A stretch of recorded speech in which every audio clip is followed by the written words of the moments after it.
We've had this tree for a couple years, and I feel like one of the big limitations that a lot of Yamadori experience is not being given enough time to truly reestablish themselves after the collection process. And you can see this tree is just crushing, and I mean absolutely crushing in terms of health. It's back-budded profusely, and you know, as I've been looking at this tree in the container yard, I've had multiple thoughts about its design, everywhere from taking the entire top off and going with this darling little branch here as the total tree, which is the most immature, juvenile, underdeveloped concept of design that I could have come up with. But I thought it, right? I entertain those ideas too. Occasionally it's the right move. Forum Q&A today saw one of those moves. To hollowing this out so that we could massively bend it, to working with the tree, which is probably where we'll go, or somewhere in between. Anyways, the future is yet to be determined. Ira on the mic this evening. What is up? Jesus producing the stream from somewhere out in the ether. And Lonnie on all three cams in studio. Backcountry Boys Limber Pine collected. I'm going to say this was collected 5 or 6 years ago, probably. Been at Mirai for, I'm going to say this is the 3rd year. And when we first, got this tree, it needed some time, it needed some growth, it needed recovery. It'd been out of collection for maybe a year, so it needed another year. We left it, then we were gonna repot it. We didn't get to it, we left it another year. And I have to tell you, sometimes serendipity prevails on an ultimate level. The fact that we left it so long, my sort of sense of this tree has continued to evolve. And generally I would say, hey, listen, when you set it on the turntable, that's the moment we slip into our design mind. And even tonight, what I imagine this tree to be versus what it's going to become are different, and I accept that. But I'm super happy that I took my time. And sometimes there are trees that I take my time, and eventually when you get to it, it's like you know the tree well enough that you're able to accomplish something you wouldn't have been able to accomplish without getting to know the tree. And again, I can't overemphasize enough how important it is to build the RPMs and fill the tree with the fuel to be able to make the trip that is involved the moment that we style this tree and we blast off, right? Because if the spaceship doesn't get out of the atmosphere, it was all for nothing, right? That tree's time to this point was for nothing, your efforts were for nothing, your monetary investment was for nothing, and the effort of styling was for nothing. So building this tree to this point, so much energy is in the tree now. Beginning of the fall season, 5-needle pine, limber pine, long needle, single flush pine. Great time to be working on it. We see the 3rd-year needles shedding very effortlessly now. This is a tremendous indication it's time to be performing this work. Tremendous indication that the tree is in a state of health where it's letting go of this needle mass. I am happy to initiate the reduction of 3rd-year needles should we need to get a jump on a large population of trees and do the needle cleanup. But ultimately, if we can let those 3rd-year needles start to drop, that's the indication physiologically from the tree. And again, it's not going to hurt the tree to reduce its needle mass prior to this point, but now we know that the tree has absorbed everything that it possibly can out of that needle mass, and that's very important, okay? So this is a perfect exercise when you see this tree, a perfect exercise of thinking about, okay, baseline and features, right? Which there's the best base exists sort of here and on the backside here in terms of width. Now there's deadwood on both sides, right? You've got this central deadwood that runs up the middle. You've got living roots on the left. You've got a living root on the right, okay?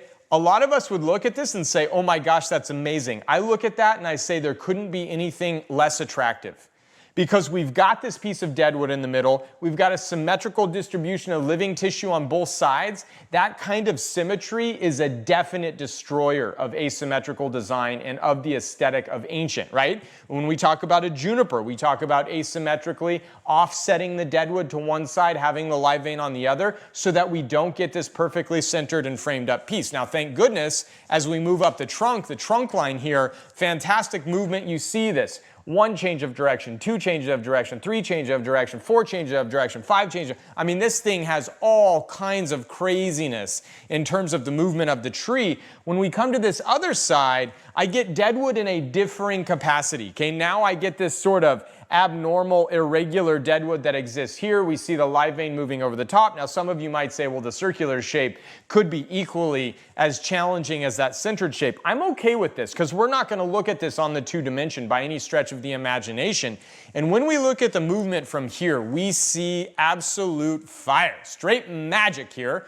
When we start to talk about this, boom, boom, boom, boom, boom, boom, boom, boom, boom, boom, right? And this is what it's all about. Because when you talk to people, that is a big, long swoop here, right? And that's not bad movement, but it's not necessarily the best movement. But when we start to get these short changes mixing with these large changes, different angles, different spaces, different planes, a perfect illustration of the point, and then we move into this rather juvenile upper trunk, that's where we've got to start the process of defining the line base to tip. How many times have you heard me say that? We're defining the line base to tip. We want to know what the shape of the trunk is and where the apex is going to occur. Now, when I define this line base to tip, it doesn't mean that this is necessarily going to be my apex.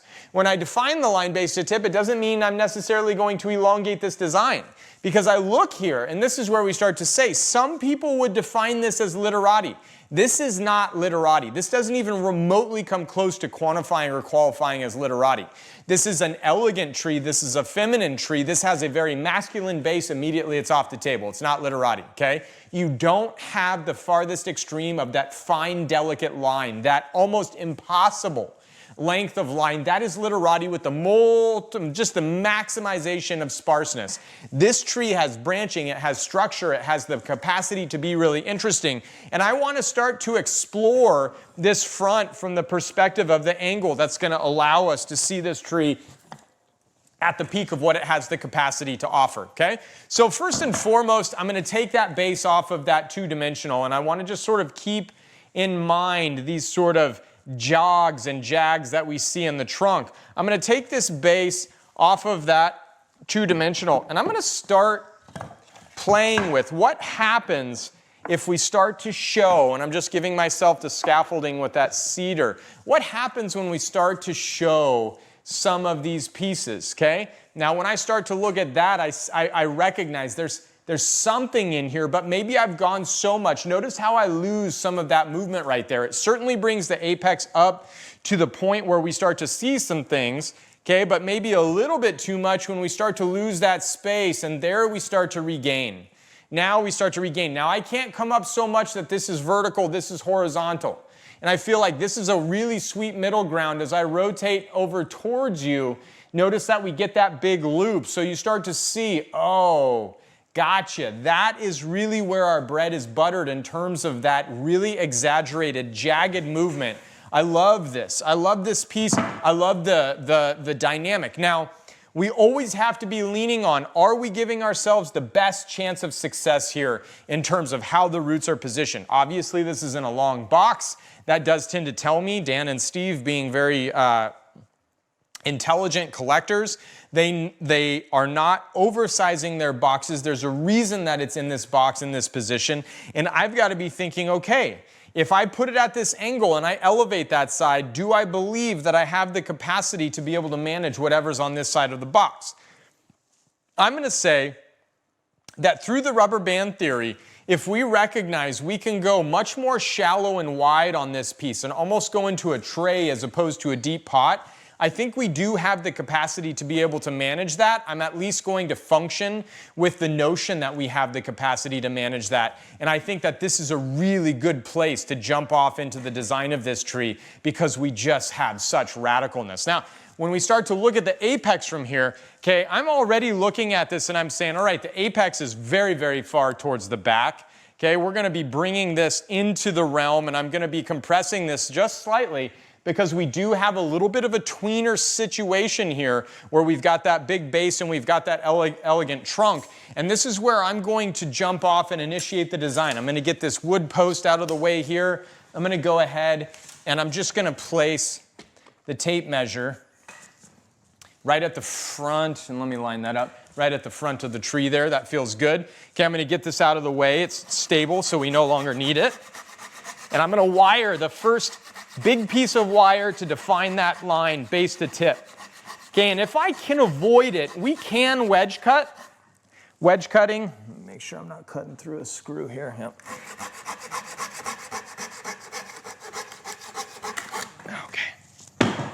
Okay, now wedge cutting is going to give us the capacity to create angular movement, but if I can avoid a wedge cut, I would like to avoid a wedge cut. Now, that comes, you know, on the heels of the Japanese white pine that we worked on, where we said, you know, wedge cutting is a fundamental aspect of pines. I'm not afraid to wedge cut, but there's a big difference between wedge cutting a short, stocky tree and wedge cutting a long, elegant tree. Okay, because a long, elegant tree has this leverage with the length, right? The length of the lever arm and the slenderness of the trunk, and you're saying, yeah, I'm gonna wedge cut and I'm gonna bend it, and then that's gonna heal and it's gonna stabilize and it's gonna hold, right? Right? That's what's gonna happen, right? Ryan? That's what's gonna happen? And the answer is that's probably not what's gonna happen.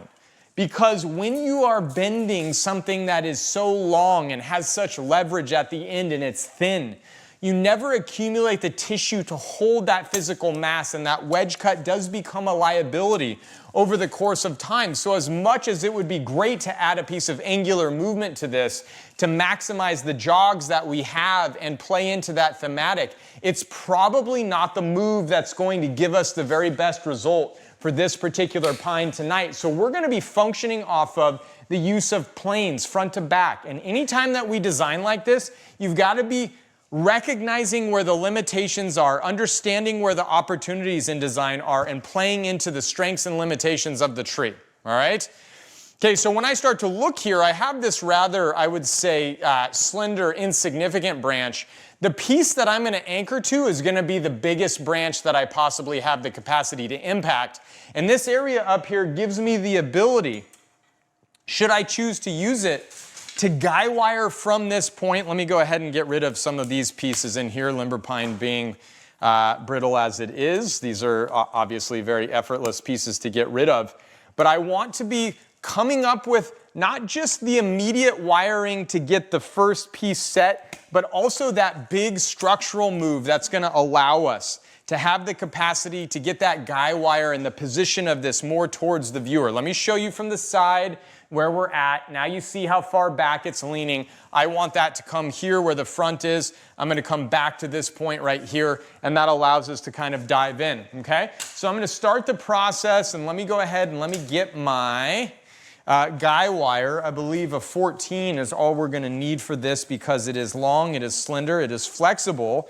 Doesn't mean it's not going to require strength, but I don't think that we need some big massive guy wire. The thinner the guy wire, the better, as long as it holds.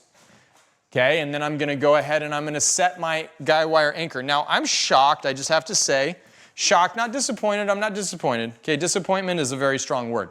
I am shocked, though. Shock is just a surprise, right? And I'm surprised. Okay, it's okay to be surprised. It's a little bit less okay to be, disappointed.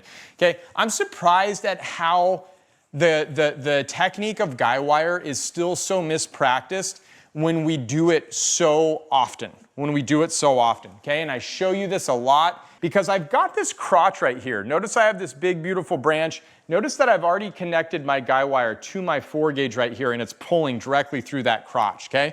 So I'm already setting myself up for success in terms of structural movement. I'm already predicting where it's going. But when I see people prepare guy wires in workshops, or I see students when they come here to study at Mirai, very rarely are people proactively predicting the necessity for a guy wire. There tends to be a little bit of an over-assumption, if you will, of what is possible, what we can do to a tree.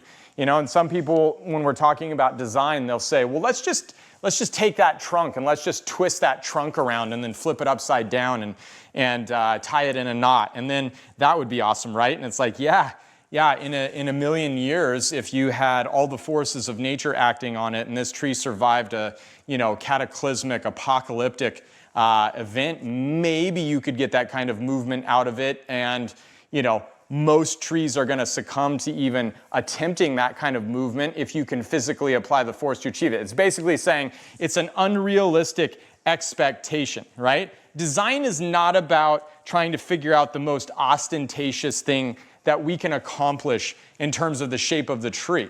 Okay, design is about looking at what the tree has, looking at the limitations or the realities of the tree, and coming up with believable, realistic things that you can actualize in terms of the design to maximize the quality of the aesthetic of the tree. Okay, now when I'm going to use this Guywire, just follow me right here, Lonnie. Wherever you're at, Jesus, bring us in tight. Okay. I'm going to go right along the deadwood here. My really delicate branch runs along this piece of deadwood. The living tissue is here. I can't grab it out here because it's too delicate and limber pine is very brittle. I'm going to run right along the ridge there. I'm not contacting the living tissue at all. And then I'm going to come right back into this piece right here, which is this big, beautiful, strong gin. Okay? In doing so, I'm just transitioning. I want the direction of pull to be in line with this piece right here, but I don't have a tie point, so by bumping off of that without, and let me rotate, stay in tight, okay? Notice that I'm not on the living tissue. My vein curves right along the outside of that wire, and I've got bark over it to protect it. I'm able to just bump that wire out to a place where we can effectively use it without doing any damage to it, okay? All right? So I'm going to go ahead and I'm going to position my body. I'm going to use my left hand here. Okay, and I'm going to use just the end of the wire. Okay, to just kind of see what happens.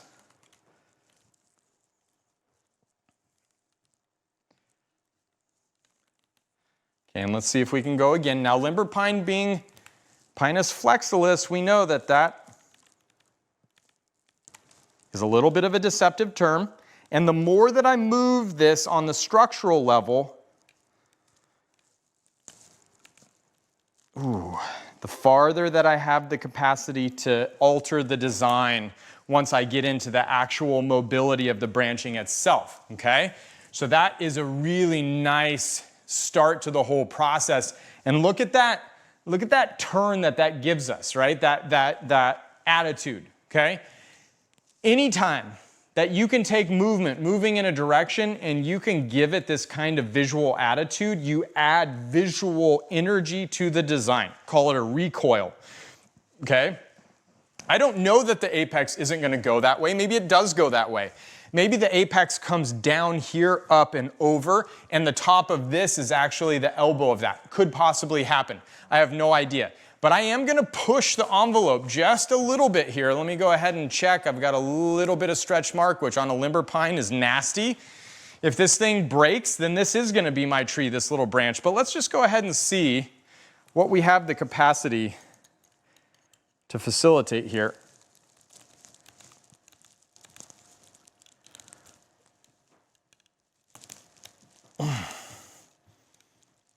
Nice. Good. Good. Really good. Everything's stable. Really having that stabilized root system helps us out a lot. Okay. So I love this. I love the fact that we were able to bring that up over the top like that and to add that visual energy to the movement of the tree. Okay. I'm going to go ahead. I'm going to continue my 4. I don't know that 4 is going to get this done because this is such a thick, nasty little section here. Okay. And I want to continue to just make sure that I'm good in terms of my stability. I don't want to bust the stability of the wire and the root system that I've waited, 3 years, 4 years to create, okay? And when I'm working out here on the far extent of this, this is where the maximum amount of leverage is applied to the base. So my offhand's got to be working, but I also just need to be generally cognizant, that peripheral vision of bonsai styling. I need to be aware of the force that I'm applying and where it's being distributed. Even if I think I'm doing well here, if I look at this, I know for a fact that I'm enacting force upon this part of the tree. I need to be aware of that, okay? Now let's just talk about some complexities, because I came into this just saying, listen, I got to get this closer to the front, boom, and I bent it, and now we're here. But what that did is it moved this branch almost in front of this branch right here. It moved it in front of this branch right here. Now, we still don't know where this is going, right? And we don't know where this is going. But the moment that that bend took, say for example, we have branches here. The moment that that bend took that branch in front of it, now this has to exist here and this has to exist here. I don't have a choice. It doesn't mean that this has to exist in front of this trunk And there's a little peekaboo window here where I could drop that down and potentially apply that behind this piece right here. And I've got enough of a sliver that I could probably do so and have that be relatively sexy to have this drop down, come back behind the trunk and back forward. And that starts to give me a little bit of freedom here, right? And this piece right here, this piece is all about interest and all about character. This is one of the great features that exists on this tree. Let me go ahead and give you just that base right there. There we go, okay? I'm gonna go ahead and I'm gonna wire this, and then I'm gonna wire this, and I'm gonna do this movement last. And you might be saying, but I thought, Ryan, you were gonna define the line base to tip. Okay, but I'm seeing some impediments to knowing what I want to do with this. Do I want to bring it here, here, there? Do I want to bring it here, here, here? Do I want to bring it forward, up, and there? I don't know yet. I don't know yet. I need to see what happens with these pieces. So let's go ahead and let's place this one. I'll go ahead and open it up to questions while I'm doing this, if there's any. Yeah, there's a few. Talking about fall, Gary was wondering when would be the end of early fall styling for conifers and that scope, those scopes of work in the Boston, New England area? 4 to 6 weeks prior to your first significant freeze. Not your first significant frost, but your first significant freeze. That's your end point. Because when we're doing this kind of wiring, I am going to be making reduction of the foliar mass on the tree. And reduction of the foliar mass on the tree typically means that you're going to be pruning pieces of the tree off and fully removing them, but you're also going to be pruning the tip back, and you're going to be transitioning to the interior. And so when you say, well, what dictates whether a tree, whether it's 4 or 6 weeks, what dictates the fact that it is 4 to 6 weeks? For me, it's active growth and transpiration that allows your auxin gradient, which we talked about this on the stream with the white pine last time as well. Okay, it's when you get your navigation system dialed in for your tree to determine growth. And let's just be really honest, you know, some of us handle conditions and circumstances where there's uncertainty. Some of us handle those conditions and circumstances rather well. And some of us say, I can't stand to be in a state or a condition where I don't have what could you say? I'm lacking direction. I'm feeling a little, you know, like I don't really have sort of intention or a purpose or something right now. You know, I'm kind of at a transition in my life, and it's a little challenging to be a little feeling aimless. You know, we've all sort of felt that before at times, and some people need that, right? But I would say they're in the minority. I would say a majority of people, they need stability. They need to know where they're going, what's happening, right? That gives you the ability to plan, allows you to reduce your anxiety. Like that stuff is, that kind of direction allows you to focus your energy appropriately. And that's exactly how a tree is, okay? A tree is sitting here saying, look, I don't like to feel aimless. I don't like to not know where I'm supposed to grow, because auxin is what tells the mechanisms of your tree what it's supposed to be doing, right? It's saying, listen, allocate your energy here. I'm going to suppress these. I'm going to use you. We're going to get big. Got it, got it, got it. Ready? Break. Okay, here we go. Let's go, team. And when you take that away and then the tree goes into dormancy, it just sits there like getting locked in a room with a panic attack, and you're just like, oh, you know, like it can't work it out. It's not photosynthesizing, it's not metabolizing, it's not transpiring to reset its navigation system and have that clear direction of resources. And that's a problem, right? That communication between the root and the branch tip, that's a necessary thing to have it worked out before things shut down. We got to be in a good place before we go to bed at night. You know what I'm saying? Like this, all of these metaphors do apply to help us understand the behavior and the situation and the system of the tree. Okay, I like this right here.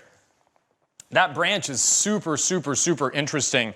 I don't want to play too much with it. And there is an aspect of design where you say, listen, you don't want to make something more complicated than it needs to be in design. If that's an awesome branch, I don't need to sit there and try to make an awesome branch awesome. It's already awesome, so stop playing with it, you know? as long as I can see the movement, as long as I've got the space, as long as this little area, let me just see here. Oh, see, there it is. See that overlap? That's what I need. That's the space that I need right there. So I do have to keep playing with it. Dang. And you play with it, and then things start to break. And you say, I knew I should have stopped while I was ahead. Okay, that's all I want. Yeah, good. Okay. I know limber pine. I know them. They're tricky. They're tricky little devils. Okay, so now let's go ahead and get this out of the way. You can keep asking questions. Sure. Patrick's got a question thinking about structural styling. Is it too late for structural styling / pruning of deciduous conifers? Or is it really just conifers this time of year? Absolutely. Yeah, you're way, way, way past that. You're so far past that. It's like next spring, forever hold your peace through the winter. To prune and style a deciduous conifer right now would be to completely kick a tree while it's really trying to set itself up for success. And what good does it do? It's the middle of September. Like, daylight length is notably shorter for us here in the Pacific Northwest. I'm sure farther south it's less apparent, but you don't have the time to tap the hormonal and energy system of the tree, get it to produce new growth that fully hardens off, regains the energy, accumulates energy in excess of what it spent to generate that foliar mass, and prepare itself for winter so that it has a good push out next year. Now, the tree may tolerate it. You may say, that's not true, man. I've done that and it's totally fine. That's not fine. It's not fine because the energy system of the tree only has so many times that you can call on it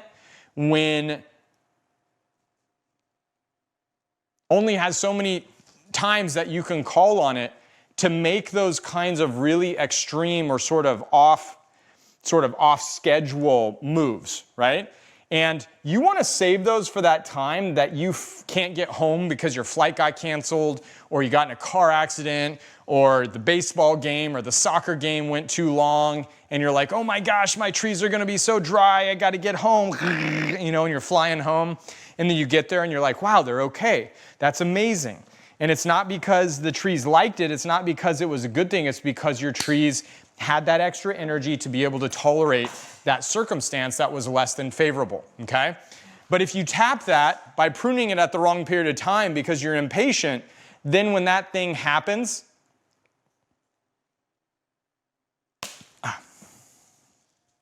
and your tree needs to call on that energy system, 50-50 break on a book match, I'm going to say 50-50 survivability on that one. Okay, but when your tree has to call on that and you've already spent it doing something stupid, then you don't have that for that time that you have no control over. So you have control over it right now. And I would say you don't want to be exercising that control right now. You don't want to be testing the limits of your deciduous conifer. Any deciduous tree at this point in time, the only thing you could be doing would be wiring to establish shape, but leaving the foliar mass intact. Okay, so limber pine, Pinus flexilis, the big joke, Pinus flexilis my ass, right? Todd Schlafer made a t-shirt about this. This is a famous Miraism for this exact reason. Now, this is a very young branch. No way that I thought this branch would ever break in the bending process. And I need to be cognizant of the fact that it broke, opened up like a book, so it separated, so I still have linear vascular flow. But let's just be very clear. Limber pine do not do well patching breaks. They typically expire when they break. And so seeing this, even though it was a 50-50 break, when we broke the larch that we were styling in here, we said, maybe it lives, maybe it dies. But I had a fairly significant amount of confidence that that larch was going to live, and in fact it did. It lived, it swelled, it's completely mended that. I don't have a lot of confidence that that branch is going to survive that break. And it's too bad because it's in a great position, but that now informs the position of this piece. It both informs the position of this piece in terms of how far I'm going to push this piece. Okay? And it also informs this piece in terms of where I'm going to put this piece, because if that branch dies, then this piece is the only thing that exists on that side of the tree. So I chose to push that branch as far as I could to get it to the back of the tree. It didn't necessarily work out because it book opened on me. Okay, fine, good, great. Now I pushed it, I saw that I sort of shot that bullet, I spent that ability. So now in terms of this branch, I've just got to be a little bit more calculated, right? I can't push it quite as far as I would push it had that other branch been successful, because if this one breaks and that one breaks, now we're talking about a serious impediment to the design of the tree. And this is how you start to negotiate. When do I take the bold move to go? When do I push the envelope? When do I risk breaking the branch? And I'm going to say, if you're not breaking branches, you're not trying hard enough in the process of bonsai design, right? But that goes with the hand in hand, the understanding that the way that we bend also determines significantly the success of the technique. And if you're not responsibly applying fulcrums, if you're not responsibly looking at the tissue and its expansion capacity and watching it and really trying to gauge how that tissue is behaving, then a lot of things are going to break, not because you're pushing the envelope and trying to exercise the best possible design on the tree, but because you're just being a little bit irresponsible, okay? So there's a boundary there. I don't want to say, listen, go break trees, because that's how you know that you're trying hard enough in design. You need to be executing the most intentional level of observation and application of bending technique, putting your thumb in your hand where you have the capacity to control. Notice when that broke, it wasn't like the branch just ripped off. I didn't lose control because my hands were in the correct location. We just pushed it to the point where we had stressed the tissue enough. And limber pine being a tree that hollows out, it means it doesn't have the heartwood, which Lucy Kerholis calls the superpower of the redwood. Right? Limber pines are notorious for hollowing out. Limber pines are notorious for being incredibly brittle in the older or thicker branches in their structure, because that central core becomes incredibly rigid with dead tissue, and then that dead tissue starts to deteriorate, and that's what causes the hollowness. The rigidity of the tissue comes from the fact that that tissue doesn't have a lot of malleability and also doesn't have a lot of preservative capacity in the resin content. The resin of limber pine exists on the exterior tissue, which is why we always want limber pine to have dry physical branching, not dry roots. We don't let them dry out. That doesn't make a tree more flexible. In fact, it's quite counterproductive, but we do want the physical branching and tissue to be dry, okay? I'm just gonna go ahead and sort of step back here and take a look at where we're at. It is a pretty epic tree, isn't it? With that apex. Now, let me show you what I'm seeing. Okay, so I love this branch coming across the front here. I think that's a real successful piece. And I guess I'm looking more right there because I'm kind of pointing at the back one, which is a shame because I think we will lose it, but I think we'll use that as a depth piece. I see that I need to move this piece, which is a bummer because it's in front of that movement in the trunk. We'll see how much we move that. But this piece coming over the top here, look at that, and then look at the opportunity to bring that back over into here. You see that rotation that's possible, and we can bring it over, we can pull it forward, and we can further compress this area down and then back up, and then compress that apex, and we want to keep that off to this side as much as we possibly can. But the movement down here, this is insane. Look at that, all of that movement, super duper jagged and beautiful, and the elegance that we've already built up here. I'm a huge fan of what's happening, but we do need to handle this responsibly, because it does appear, you know, and if we cut any branch off, then we would have known the brittleness and to what degree we needed to take care. We didn't cut a branch off, so we learned in the heat of battle what the tolerance of this particular piece was, and it needs to be respected, right? David's got a question. Is it too early to work on conifers if they still bleed profusely? If they still bleed profusely. So anytime a tree is in active growth, it's going to bleed, and we are talking about doing the styling in the fall on trees that are actively producing vascular tissue. Now, limber pine, I just told you, the resin content is on the exterior of the tissue. It's not in the heartwood. So we would expect limber pine to bleed just as a matter of course. It's going to leak sap when we cut things off, when we bend things, etc. Doesn't bother me at all. Doesn't bother me at all. It's going to make for some really black fingers and some really unsightly hands. That's okay. When I used to work on pines in Japan and then go to the supermarket, The general culture in Japan has obviously are very fanatical about cleanliness. And I used to go to the grocery store straight from work. It's always hard to get pine sap off. Sometimes I would work a little bit too long and I would have to rush to the grocery store and get home and make dinner so I could get back for the evening session. And I remember handing the store clerk, with these like black pine sap stained fingers, the money for whatever I was getting for dinner that night. And they would always hand me like a tray to put the money in, right? Because it was just like a little too funky. That was their way of saying, I'm not fresh with that. That doesn't work for me. And I used to always think that was so hilarious. Just sort of a cultural thing right there.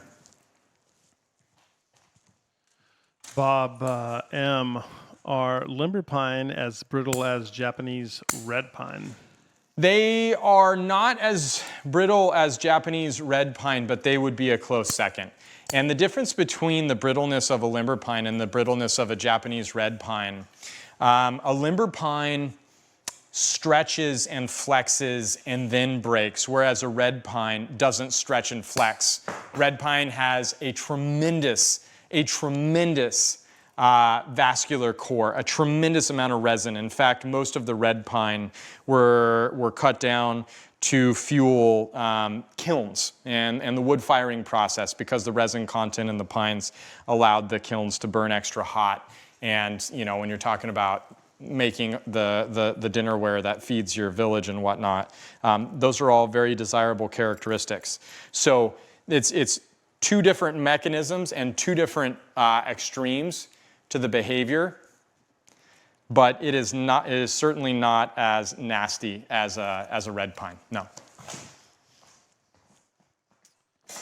Gary's got a question. What are the differences that we should be aware of between limbers, Japanese white pines, and Eastern white pines? Flexibility. It's all about flexibility, right? Because you're looking at something that broke at a very minimal amount of movement, right? That was not extreme. I was not torquing on that branch. I just hit the tolerance of the bend. And so in the initial stages of establishing, and a lot of people have this misconception with limber pine. They say, okay, I'll bend it a little bit now and I'll come back and bend it a little bit later. Now, limber pine doesn't get any more flexible, right? It's not like it stretches. It's not like the tissue adapts and adjusts. It's a pressure put against a core that does not have any malleability in that lack of resinous content. The core is dead, it's old, it's woody, and it's very fragile.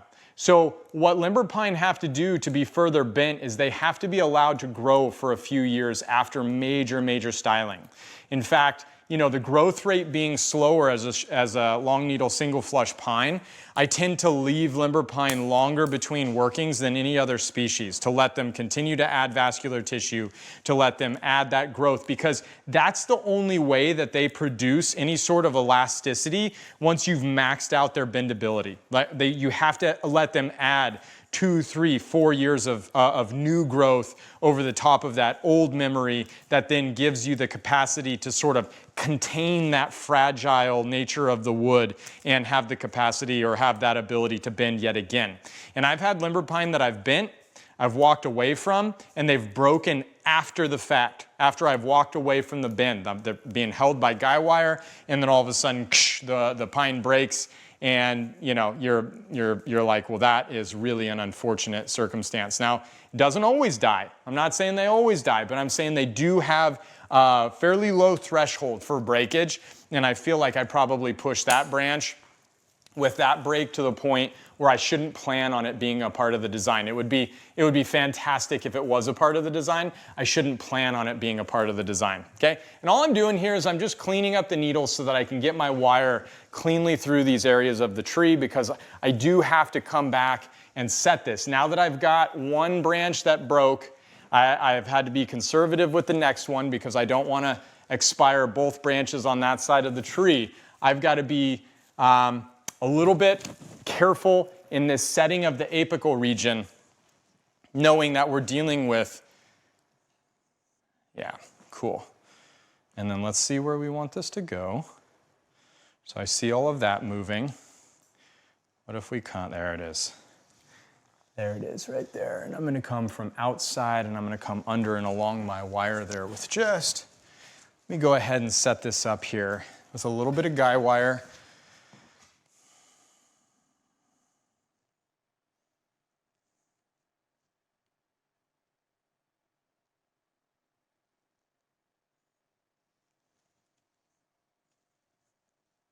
Perfect. Okay. That's a tough ask though, huh?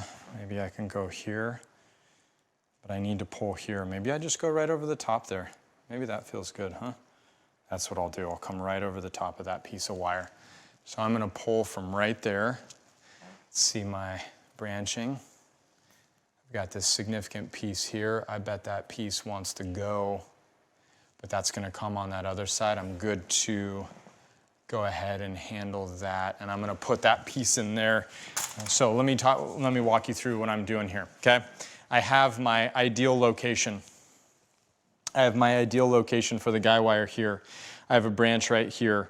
I'm looking at my pairings back here and I'm saying, okay, I have this big beefy piece, but I don't love this coming off of the top. Doesn't mean I'm not gonna use it, but chances are I'm not gonna use it. So this big beefy piece most likely is gonna come to this big beefy piece, okay? I'm gonna put my padding here. That's what gives me the direction and the point of bend, and I still have mobility of this piece past that. Okay, so I put my padding here. Well, this is gonna come in front here, but my padding here is gonna be tied over the top of this. So I need to wire this to be able to set my guy wire up and not impact myself over the process of executing these guy wires. So it's just that planning, right? That foresight that this is where we need to go. This is how we're gonna get there. I'm gonna go ahead and I'm gonna prepare this. I'm gonna leave that there so that I don't forget it. I'm gonna come back and I'm gonna go ahead and tap into some 6 gauge so that I have, and a lot of us would use 8 gauge right here. 8 gauge on a brittle tree, that's a fast track towards a broken branch. Okay, and I'm gonna go ahead and let me secure this through here. I gotta be careful of the force I enact upon this. This is primarily dead.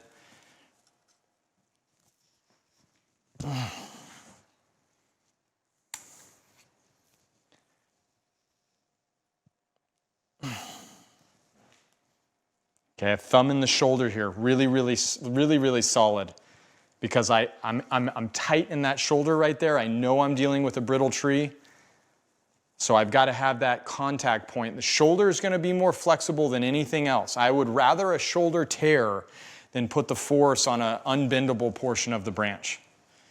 Okay, and now I have an opposite rotation on this. My wire is working against the rotation of my branch and where I want it to go in the back.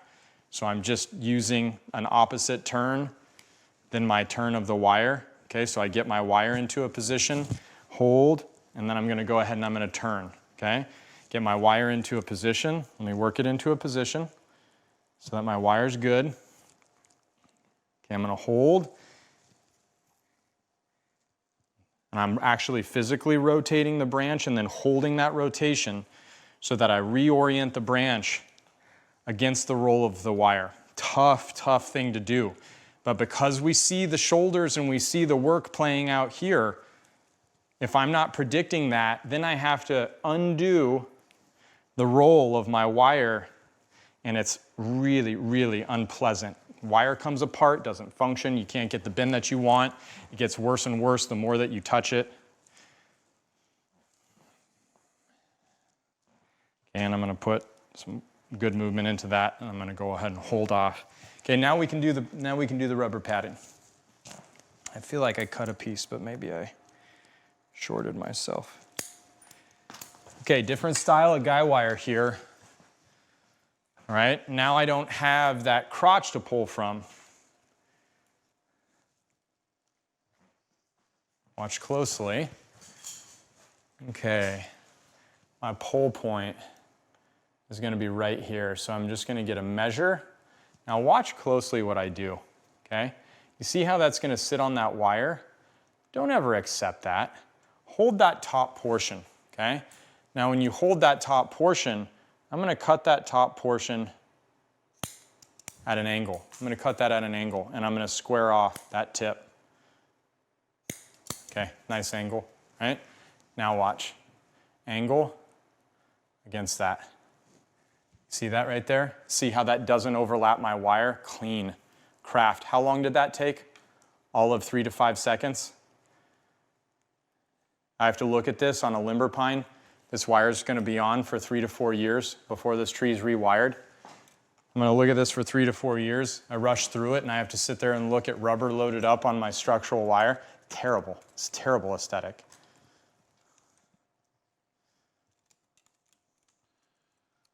Manitou Josh has a question. It's a Pondo question, which I think he had prepped for the initial subject. Yeah, that's fair. I can accept that. I can accept that too. He's like, if it's a get up, I think it's okay. I've recently been reading up on the bud selection and needle size reduction technique outlined in the Ponderosa Pine as Bonsai book. I'm curious to know if the Mirai team has tried this. It seemed to work well for a few exhibitors at the local RMBS show. Also, just want to acknowledge, I know Ryan has said the best way to get the short needles on single flush pines is a little bit more of a hands-off approach. So I've been very openly vocal that I disagree with that technique entirely. I've even told Larry, who I really like Larry, I really respect Larry, I understand Larry to be a very, significant pioneer in the art of bonsai. I think he missed it with that. There's too many quirks and nuances. There's too many necessary states of health, etc., that are unexplored. There's an unquantified risk, and you really are pushing the tree in a direction that strips it of its resources to respond, right? So when you're thinking about that, always work with the tree, you'll never go wrong. When you start to work against the tree, you're rolling the dice every time. This is why I don't practice full defoliation. Total defoliation, you never know when total defoliation is gonna let you down and is gonna melt down, right? Let me just see where we're at here.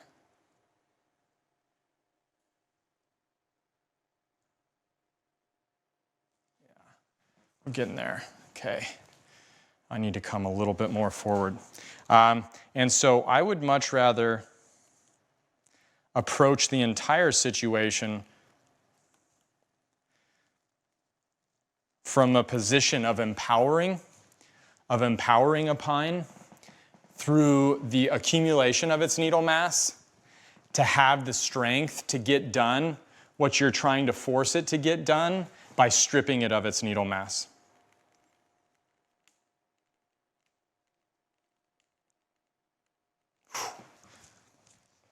Saucy movement.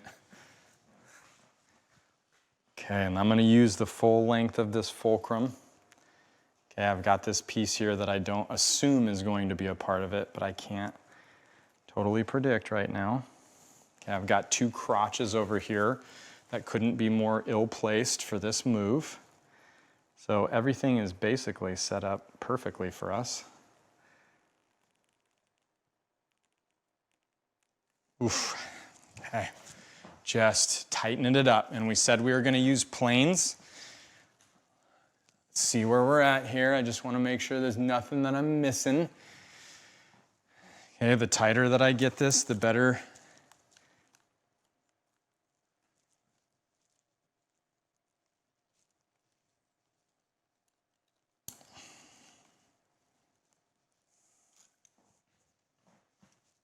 Okay, this has some scarring through the middle of this branch.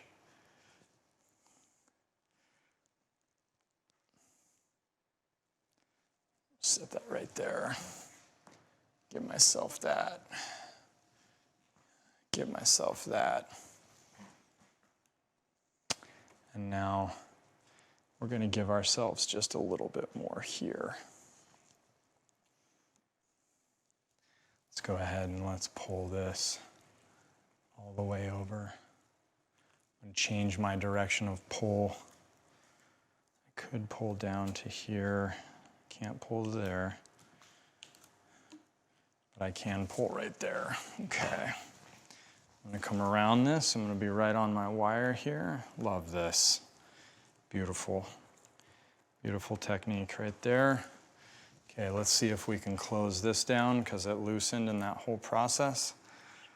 This is like slowly but surely tightening a series of knots, right? It's like,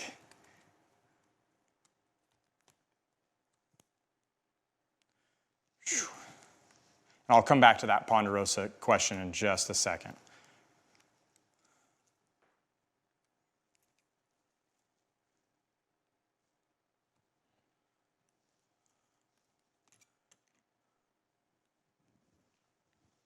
Oof.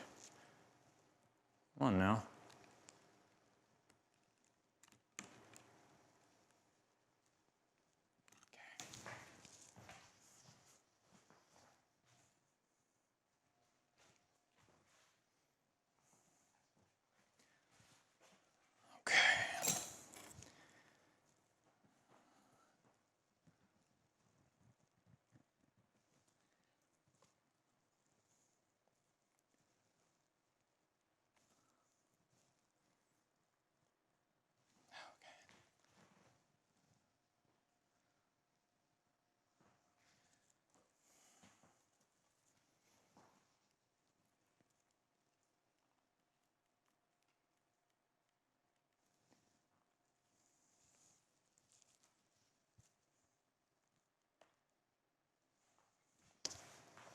Okay, I'm going to give myself just a little bit of a compression piece here because we're kind of tying this big, unruly system together. And I've got these guy wires that have these rubber pieces on them. So I'm just piggybacking on these to try and pull. I've got to make sure that I don't get my branches tied up in this menagerie, and all of this needs to look nice when we're all done. I can't just freestyle and put guy wires everywhere all over the tree. I want to be very considerate of the aesthetic that I create. I want to be very organized and orchestrated in this, but I can go ahead and I can pull to these areas, and what you're going to see me do is you're going to see me stay on the top side of the wire that we use to tighten these pieces.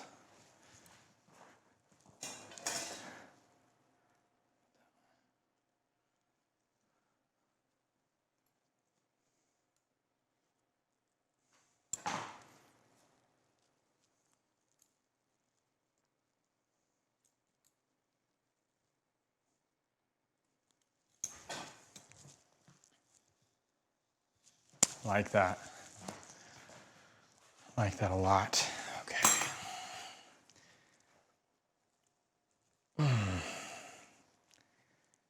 Okay, so I have a little bit of a conundrum here because I've got the wrong rotation coming up to the apex, and it is definitely upside down.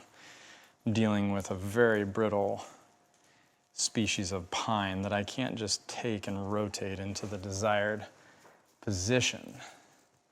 So I'm going to have to talk really nicely to this tree as we work through this process. And it is, to some degree, informing my styling decisions. Come on now. Squeeze it into that armpit of that finer branch. Okay.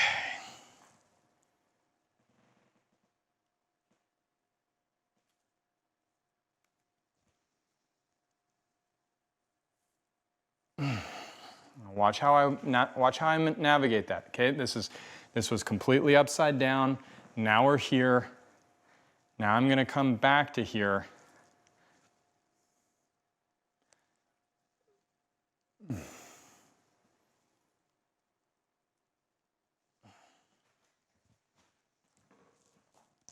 Okay, now we're starting to set up that apical region. All right. So you see everything's kind of tied together. This big upper piece here, this would be the one that I wished we could have potentially played with flexibility on, because I don't like this at all. But I do think we should try to use it, so I'm going to go 6 gauge. Okay, all right. Not doing too shabby. Not doing too shabby. Might be interesting for this to, the apex to actually sit back here instead of being that over there. If this sat back here looking that way, that could be really radical. I did not anticipate, and this is really where, when it goes on the turntable, we start designing, you have to work with the limitations and what happens in the tree. And you don't know how the English of the tree is gonna change, right? This is sort of improvisation on a grand scale when we're dealing with trees that have structural limitations, because we can't just impose our will on a limber pine. We'll totally destroy the tree. All right, so Ponderosa pine. If you come back and you strip off the needles in late August, early September, most of the second year needles, some of the first year needles, you pluck them down, you take off their terminal bud and all of their auxin. Okay, first and foremost, Ponderosa pine, if you get their nutrition, I posted something to my story a couple days ago, because we've been talking about nutrition so much, and I know everybody's like, yeah, when are we gonna know about that and stuff? Like, to be able to inform the bonsai community in a way that doesn't make Apical Ag's entire staff completely maliciously frustrated with the bonsai community, with questions and the desire to know why, because we're built that way, and that's not the way that the ag consultant community is built. We're having to build in things into the system that allow us to answer questions that the bonsai community is going to have about this nutrition. Okay, so that's one area where we're kind of working on it right now. But if you get the nutrition correct in a Ponderosa pine, it will backbud for you so profusely, it will outpace anything you could ever force it to do through this heavy, heavy, aggressive needle reduction, terminal bud elimination, and then this process afterward where you've just stripped this tree of all of its energy and you're like, all right, now grow again next year, which it's like, but I can't, because I'm a low water mobility pine that doesn't have the capacity to just jump when you say jump when you snap your fingers, right? That's not the way a Ponderosa pine works. That's not the way low water mobility trees in general work. They can't respond. There we go. They can't respond like that, okay? So that's my problem with that technique. You're asking a tree that's not geared to be able to respond like a black pine or a multi-flush pine to respond like a black pine or multi-flush pine. And if you don't have the physiological needle structure to facilitate the resource generation and mobility, okay, and I'm gonna push this potentially until it breaks, but the heck with it, right? We said, listen, this is the one that if we're gonna lose a branch, we're fine losing this one because we've got so much else. So instead of that, in a low water mobility tree, great, we can't tell it what to do, we can't push it in that fashion and expect it to respond, because its needle physiology determines its vascular behavior, and its vascular tissue is not designed to move the kind of water to be able to respond to that. Well, then let's go ahead and let's work with it. How do you work with a tree then that has a little bit of an impediment to the mobility of water and resources and the rapid movement and the rapid recovery of such things? You build and work with its needle behavior, and in my mind, that means that we are building more needle mass, that we're creating more transpirational capacity. And in that creation of transpirational capacity, you get the production of vascular tissue. And in the production of vascular tissue, guess what you get? You get backbutts, okay? So there's multiple ways. You could also, if you just want a little, really interesting little tidbit, you can also do a scion graft at the end of a Ponderosa pine branch, boom, pump an artificial hormone in it from a multi-flush pine, and it'll backbud profusely. None of them will grow to needle count. Here's the problem with this stripping and denuding of a Ponderosa pine. Most of the backbudding doesn't actually turn to needle count because the tree doesn't have the energy to drive all that massive budding and that stress response into actual playable needle count, right? So you lose most of that anyways. Do a few of them? Sure. Does it take the tree a long time to recover? Beyond a shadow of a doubt. Do you run the risk of stripping it of all of its energy? Absolutely. It's why I don't find it to be a very suitable or sustainable technique, okay? Super long-winded. Design application in situ sort of response to Do I find that technique to be appropriate or not? And I don't. And I don't. And I've told Larry that. I've told Larry that. We've talked about it. So. Gary's got a question. What are the pros and cons of doing this kind of work on conifers now versus early spring, assuming that time is not an issue, for example, due to spring repotting needs? Yeah. So pro for the fall, early fall at the point of needle drop is on a long needle single flush pine. You're not going to see a long needle single flush pine have excessively long needles next year as a result of the styling if you do it now, because it's going to set its energy for next year based on the branching and the needle quantity that we leave behind after this styling, okay? Con, if there's too much damage, if a branch is broken, which we have a broken branch, now we've got to greenhouse this tree if we want that branch or we want the tree with its reduction of foliar mass to both have winter hardiness as well as have the capacity to be repotted next spring. Now, with that broken branch, I need to think about the root system of this tree. I am reducing the foliar mass of the tree, which means it's going to have less water moving or less root mass and less transpiration moving water out of this system. So if there's any issue in terms of organic matter or a system in the root mass where repotting may be something necessary and you do this kind of styling and then something happens like that break, we do kind of lock ourselves into a situation where it's like, okay, well, if we're going to repot next year, even if that branch that did break, we're going to survive, the repotting process is probably going to take it out. So that's why I'm particularly cautious and cognizant of the fact that I've got this branch that I've got to put into a really good, position to take over that piece's existence. Because either between the repotting process or just the break itself, I'm guessing that branch is toast. Treebeard Steve's got a question. Given what you said about limber pine's tendency for old wood to hollow out, do you expect a cavity to develop over time at the base of the trunk? I'm sure there's already one there. Yep, that's part of limbers. I'm sure behind that dead wood, there's already a hollow. And I love that, and you have to love that or you shouldn't work with limber, right? And then there was another question about, do I find limber pine to settle over the course of time? Maybe that was from the forum Q&A today. There was a limber pine in there. And the forum Q&A question was, do you find limber pine continue to move over the course of time? They absolutely do move. In fact, if you talk about why do plants or trees that exist on the granite of the Rockies, why are they always laying down on the granite? Because when the core of the tree dies, which is inevitably going to happen as a tree gets older and older, particularly a pine. A juniper stocks that core with resin. A pine doesn't necessarily do so, or at least a limber pine certainly doesn't do so. Okay, and this is the same with the Pulean olives. We learned all about this when we were in Italy with the olives, because the core dies on an olive, the core dies on a limber pine.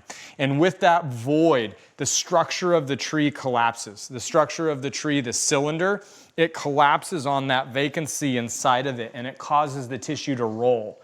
And so that's what gives rise to this sort of, and I'm not saying that's why every tree twists, but that specifically is why limber pine continue to be mobile even after you've potted them. They lay down on the granite, Randy collects it, or Steve or Dan collects it, they put it upright in a box, and then the limber pine kind of slowly lays down over time, right? And it's just like, and you watch it happen and you're like, I swear that tree is leaning backwards and I potted it leaning forwards, and then you keep watching it and it's just like, it just keeps going and it's going and going, and then the wet and the dry and everything else, it's like really an interesting thing to observe. And you start to feel like, am I crazy? Like, is it like, did I miss the repotting angle? Did I do something wrong? And it's like, no, that's Mr. Limber over there. That's Jack B. Piney. David is up next. Does twisting the branch you bend work with limber pines as well as it does with other trees to prevent fracture? Have to twist. You have to twist. Yep. Now, I'm not saying that it's going to stop something from dramatically melting down. That's not what I'm saying. Because you do have, just in general, that very unstable core in the limber pine that causes that flexible branching. And you see, limber pine got its name, Pinus flexilis. It got its name from pioneers tying the new growth into knots along the trails as they were going across the Rockies. That's how flexilis got its name, right? But the older tissue, so when I'm out here in these younger branches, I certainly can break them. They're not impervious to breakage, but they tend to break a lot less than the older tissue or the thicker, more structural branching, right? And so when you're trying to avoid compression accumulating to a point on the underside of the tissue as you're bending, right? So I'm bending here. This is under compression. This is under tension, okay? When compression starts to amass, there's this tissue that starts to amass and it's applying a force, right? And this has tension, but compression starts to amass on top of the tension that already exists. That's when you get that focalized push. That's why taking a wedge out, you remove the compression and you can stretch it a lot more under tension because the compression isn't amassing. And any pine has that flexibility, including a Japanese red pine, the glass pine, right? It has the ability to bend. There's not an issue with can red pine bend? Red pine can absolutely bend, right? But you have to remove the compressive force in order for red pine to bend, otherwise red pine just breaks. So when you start to think about all of those things, in these smaller branches, there's very little compressive force that starts to amass on the tension accumulation of a bend, and that's why we can get away with so much more movement on these much smaller branches. Patrick is up next and has a question. I have a pitch pine that was repotted in a pond basket with pumice and pine, must be pine bark? Pine bark maybe, this spring and left to grow out. It only produced one flush of growth this season. New growth is spotted yellow. All of last year's growth has yellowed almost entirely. I'm new to pine as a species. Any idea how to treat this or if it's expected? Let me know if this is better suited for the forum Q&A, and I will submit with photos next time. Always better if you have something wild going on to submit it via the forum Q&A. I need to see exactly what you're talking about. But just off the bat, if you're new to pines and you see yellowing, typically I would say overwatering is probably your number one issue. Water pH, nutrient imbalances, those start to become some of those other pieces that play into, all of these sort of irregular behaviors that we're like, wow, what the heck is happening? What are you doing? Why? Hit us up on the forum Q&A, Patrick, and we'll get you a better answer, more accurate answer. Treebird Steve is up next, and his question is, another bonsai professional has recommended fishing line for Guywires since it's close to invisible. What are your thoughts on that? I assume one would have to find fishing line that didn't stretch. Why? Plus, how do you tighten fishing line? Like, I'm sitting here tightening these guy wires. So you're gonna untie it every time and then like retie it? You're gonna tie new fishing line? I don't understand. I don't understand. Bob M is up next. How do you plan on overwintering this tree? I don't know that I'm gonna necessarily put this in the greenhouse, but certainly the temptation, because we're going pretty hard on this tree, the temptation to put it in the greenhouse is there. Okay, I'm just gonna walk you through this. I find this branch coming across the front to be rather challenging because this is behind this. If I can get this behind this and dropping here, then I can fully and confidently let go of that, right? Because this is a little awkward in front. Now, maybe I don't need to do that. Maybe I just need to step back and sort of check myself, but I am like all in on this tree. It's fantastically interesting, isn't it? It's become really interesting. There's also that other small branch in the back coming off the bottom maybe or something right behind it. Where's that? Behind the Back one in you're looking here? to move. There's a little something there kind of planned. Yeah, yeah, I think. Oh, I see. I've really stretched this piece here. I'm going to call it. I've stretched it. Let me go ahead and show the viewers. Lonnie, can you? Probably can't. Nah, you can't really see it. That's fine.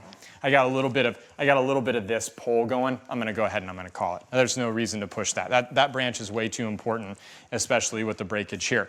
Now I'm seeing as I'm sitting over there, this piece right here is so incredibly straight up in the air, which is unfortunate because from where I'm standing, this piece is really has great movement. There, that helps it just a smidge, and then I can pull this back, and maybe I can, there we go. All right, whew. Complex. This tree got really complex. When we pulled everything back, I thought this was gonna be, kind of gangly, lanky, really sort of ho-hum. This is about as far from ho-hum as possible. Now, when I start looking at trees like this, you all know my propensity to think about the human body. Okay, I see this branch up at the top coming down across the front, and it's coming across that trunk line and then kicking back out. I think that's interesting to have this like shoulder roll and then the tree over here kind of looking back. I personally gravitate towards trees that have this sort of physical engagement, because when you just see the tree, right? And I've just got my little branches. There's no attitude, there's no struggle, there's no tension, there's no energy in the design. But when you start shifting here and you feel the tree leaning in different directions and kind of crawling through the design, it's almost like it's navigating this existence. I like that a lot. And I'm seeing some of that design interest in this piece, and it's really starting to, I'm like really rapidly falling in love with this. Now, when you're a bonsai professional, you have to temper your, and I always say this to my students, like is a dirty word in bonsai. It's a very dirty word. Like can completely derail quality bonsai, objective decision making, and I think good bonsai are made when you separate what you like from what is objectively the best, okay? But when you start to function within the limitation of the plant and you achieve these sort of far extremes of the tree's ability, I really enjoy the stress in the design, in the aesthetic of the design that comes from pushing a tree to a far degree of its design potential and acumen. When you start testing the physical limits of the tissue, trees take on movement and gestures that you cannot artificially duplicate. I can't make the tree do this. I've just slowly pulled here, twisted here, rotated in here, dropped here, rolled there, and suddenly I've got this contortion that exists that is testing the limits of the tissue, and yet the tree is able to somehow find some sort of accommodation for what I'm asking it to do. That's when you start to reach these not uncharacteristic, because a limber pine can tolerate these, or else it wouldn't. It would melt down. The shape would melt down. The structure would melt down. And yet it's not. So it's capable of tolerating this, but I like the drama that we're creating in the shape by pushing the material tolerance of the tree. I think it's the most interesting aesthetic. And you get this out of Yamadori that has really long lines. You see this a lot in Europe on the Sylvestris. You see this in Europe from time to time on really interesting Mugo. And it's some of the more challenging designs to come up with. How do you, without snaking everything together, how do you organize long lines into a succinct and consistent design concept?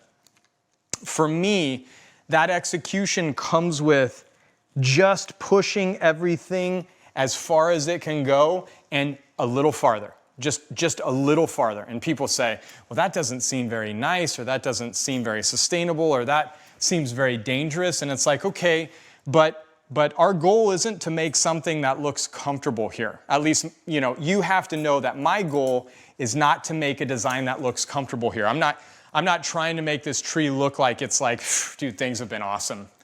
I've been great. I've been going to the spa. I feel really good. We're making this tree look like, that's what we want. That's what I want out of the work that I do.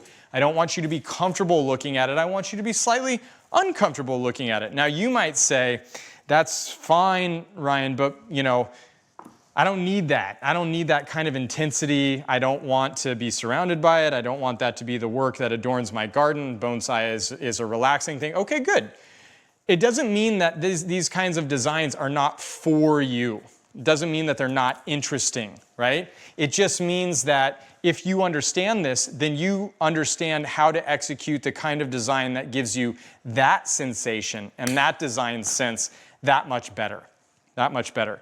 And that's where I really get bummed out when people are like, I don't like that. It's like, well, did you give it a chance? Like, what don't you like? Oh, I just don't like that. Okay, but like, there's something in there for you. There's something in there to be taken. Yeah, no, I don't like it. Okay, well then there's not much for us to talk about. All right, Bryce is up next. He's got a question. There's a little follow-up here at the end. With certain, especially brittle species, where you can't really put dramatic or interesting movement in one go, what else can you do to get the interesting movement, or do you just accept the nuanced movement that you can achieve? And then the follow-up, I think, was from Bob, was wondering if you can do it, if you wire a bend in a little branch as much as it can do at that time, do you ever consider coming back in a week or two or later and then bending it more? Right, and so that may have come before I explained that the only way you can come back and bend brittle species is by letting them grow for 2, 3, 4 years, put on more vascular growth so that they have a little bit of that shell that buffers their brittleness, and then you can come back and you can push structure farther, okay? But I also am answering the question of how, if you can't put interesting movement into them, I never said you couldn't put interesting movement into them, right? But you're watching me kind of work my way through the movement and the limitations of movement that this tree has the capacity to facilitate. Now, I'm not trying to force branches to have all of these radical curves and bends and stuff. You're not watching me break multiple branches. I broke the one branch. I said, okay, I see you. I understand what you're bringing to me. And now any of the damage that's occurring in the branches is tears. It's tears. Because instead of bending here, I'm rotating. I'm going here, and then I'm going here, and then I'm going here, and then I'm going here, right? I changed my style of working to accommodate the limitations of the material. That's good bonsai. That's intelligent bonsai. Oh, I first branch.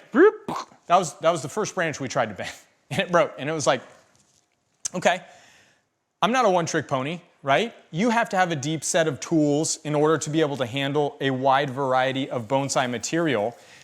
I think what happens when we break something a lot of times is we get really scared, right? We get scared and we're just like, oh gosh, that's so brittle, I'm so scared. And it's like, well, okay, that's not gonna make you a good bonsai either, right? That tree didn't get any better by everybody freaking out that it's brittle. You have to change your approach. You have to be malleable. You have to adjust. So you're watching me with guy wires put in bigger, looser bends and then tighten them and then continue to massage them and then continue to advance them. So it becomes a different style of working. Now, I have to be really honest. I wanted to do a Ponderosa pine tonight because Ponderosa pines are so comfortable to bend. They're incredibly comfortable to bend. You can't do anything that you want, but you can do pretty much anything that you want to a Ponderosa pine within reason and with the appropriate technique. And there's very, very little issue with Ponderosa pine accepting a tremendous amount of repositioning. When we transition to the limber pine, I did look at this and say, well, this is going to be really something interesting because you have this tall, lanky tree with this powerful base and this radical branch, but everything was facing up on this, which means when everything is facing up, if you're doing a really old form of pine, if you're narrowing the silhouette when everything is facing up and it's an alpine aesthetic, coastal aesthetic, we go up and out, we're good to go. Wind-informed aesthetic, we go up and out, we're good to go, whether it's alpine or not. Alpine aesthetic, that's not wind-informed, that's ancient, that matches the character of this tree. Okay, it's going to be a little bit of a battle tonight, and there's nothing wrong with working through a battle by just diligently working. A lot of us are deterred by the job of continuing to enhance our trees by continuing to push into discomfort, push into uncertainty, push the envelope of the tree's ability to tolerate the positions that we're offering the design. You know, I am drawing a line here on this branch because I think that branch is probably toast. If this branch doesn't go, you better believe I'm going to push this branch back behind that trunk line, open up that shari, and in fact, I'm not totally convinced we're not going to do it tonight, right? Like, you know, it's like sitting here, it's staring me in the eyes, it's saying, I see you, are you going to go ahead and do this? You going to get on with it or what? And I'm saying, you're starting to upset me, and you keep talking, careful what you wish for. You know what I'm saying? Because I might have to go ahead and kick some ass here in a minute. I'm not there yet, but I'm getting close because it's staring me right in the eyes. I have to sit here. You know what? Here's the other thing. You see something like that, and you sit and you stare at it and you stare at it and you stare at it long enough, you really want to sit and stare at that for 2 years? Is that what you want to do? You put it on the bench, it's not coming back into the workshop. Let's all be really honest, right? You're not going to carry this thing back out onto the bench, put it at the appropriate angle, and then say, I didn't do it then, so I'm going to pull it back in and do it now. It's not going to happen. You do it now. You do it now. Eric P., do you have any thoughts on what kind of container would be best for this tree? Well, we talked in the beginning about this linear nature of the roots potentially necessitating, not necessarily benefiting from, although the rubber band theory is pretty tried, tested, and proven for proportional container selection to accommodate these, you know, unpredictable root occurrences that exist in the Yamadori sphere. So we talked about going wide and shallow because I'm assuming that we're going to have some roots that are like, that's awesome that you think I'm going to fit in that container, but you're wrong. So I'm assuming that we're going to have to go long and shallow to accommodate those. If for whatever reason we don't, I would love to have this in like a lobed or a floral, you know, Tom Benda, me and Ramondi, super sexy, maybe even sharp, angular kind of vibe. If I had the right, some of the Boulder Bear ceramics, I've got a really radical Boulder Bear piece of onyx that he gave me as just a gift when we started working together. That has kind of a wide, deep structure to it. I'm thinking of that and starting to play with sort of that natural stone. So I've got sap all over my hands, so now I can't scratch my face or else I'll never get the sap off.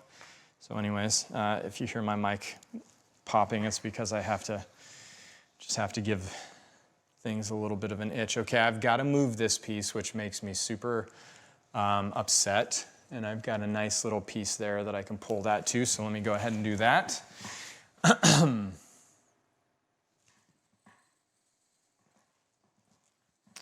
Wow, I totally underestimated the complexity of this tree. Like, fully underestimated it.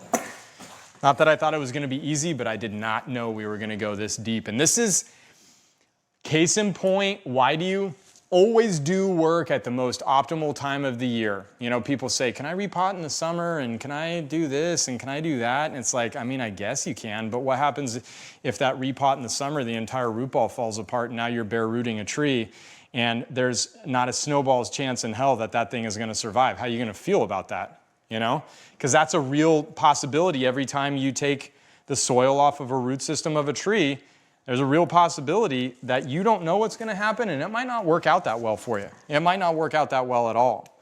So I'm gonna style a tree like this, and I'm gonna do it at the post-hardened state when the tree is in an energy deficit. Is that a good idea? And it's like, I mean, you can live your dreams. You can do whatever you want with your own bonsai. Do I think that's a good idea? I think it's a freaking terrible idea. I think it's a horrible idea that doesn't give you any room to navigate the unforeseen circumstances of a bonsai operation. I had no idea we were getting in this deep tonight. And yet here we are, completely just deep in it right now. And this tree is doing all kinds of radical things for us. And if I were not in an optimal time of year, needles would be falling off because they weren't fully hardened off, and the tree would be, in a bad way as a result of doing this, and we'd be like, shit, and then the tree kind of struggles and collapses, and you say, man, I can't believe that. And it's like, yeah, no, that's what happens when you don't do things at the right time of year.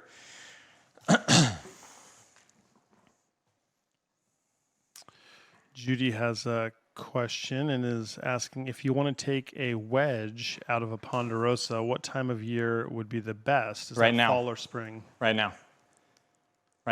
Vascular productivity, right? You're going to have massive vascular productivity. Spring is good too. Don't get me wrong. The problem with spring is all of that water moving through, that's going to hydrate the new growth. That wedge can be a little bit of an impediment for that water making it to the growth. It's not going to kill the branch, but it can slow down your production of foliar mass, which is ultimately how you recover and strengthen the tree. So if I had to choose one season over another for a big, massive wedge, I'm always going to choose the fall. And again, it doesn't mean that I limit my wedge cutting to the fall. It just means that if I'm going to push the envelope of success, I would rather push the envelope of success at a time in the year where I'm optimizing the tree's capacity to respond. And for a wedge cut, that is absolutely the early fall prior to the onset of vascular tissue. You've already got the needle mass, the tree's in a significant state of energy positive, and that transpirational load is decreasing by the day with the shortening daylight length and lesser temperatures. The difference in the fall is you may need to go ahead and you might need to protect over the winter. And so you start to say, okay, can I protect? Oh, I can protect. It's not a big deal. Well, then great. Now the fall is doubly ideal. David's got a question. Is it generally a fact that for any species, the younger growth tends to be more flexible than the older growth? I would say it's generally a fact. Generally a fact. That's a dangerous. It's a little dangerous to say that. Is it generally?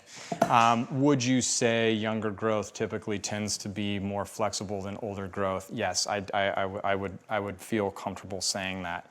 Are there circumstances off the top of my head where I can find exceptions to that? Beyond a shadow of a doubt. The green growth of ume would be, I would say, less flexible than the woody lignified growth of ume. The fresh new shoots on a tamarisk are far more brittle than the older wood on a tamarisk. So, these are hydration things. The brand new growth on a Japanese maple, far more brittle than the older established growth or the growth, the product of bending during the leaf drop period, right? So there are exceptions to that, immediate exceptions. But I would say, as a general statement, especially in the coniferous realm, the new growth is smaller, the new growth is softer, the new growth is filled with a tremendous amount of malleability to adapt to the conditions that are going to present themselves as it, elongates and matures. Yeah, that feels right. Patricia's up next. When grafting Ponderosa, would I flank every original bud just closer in, and can I do them all in one setting or half? Or no, less? So that's not the way that you graft Ponderosa pine. And that's not the way that you graft a pine in general. You don't get to just change over all of your Ponderosa foliage with, say, black pine or Scots pine or whatever pine you're going to use. Because there's strong branches on Ponderosa, there's weaker branches on Ponderosa, there's thick branches on Ponderosa, there's thin branches on Ponderosa. Not every branch is capable of being grafted. And in fact, selection, graft selection, the site selection. That's a big part of grafting success, is selecting the appropriate location, selecting suitable locations, selecting the bud that's appropriate to match to the state of vigor of that location. So no, you don't graft over every site when you're grafting. It's a different operation than that.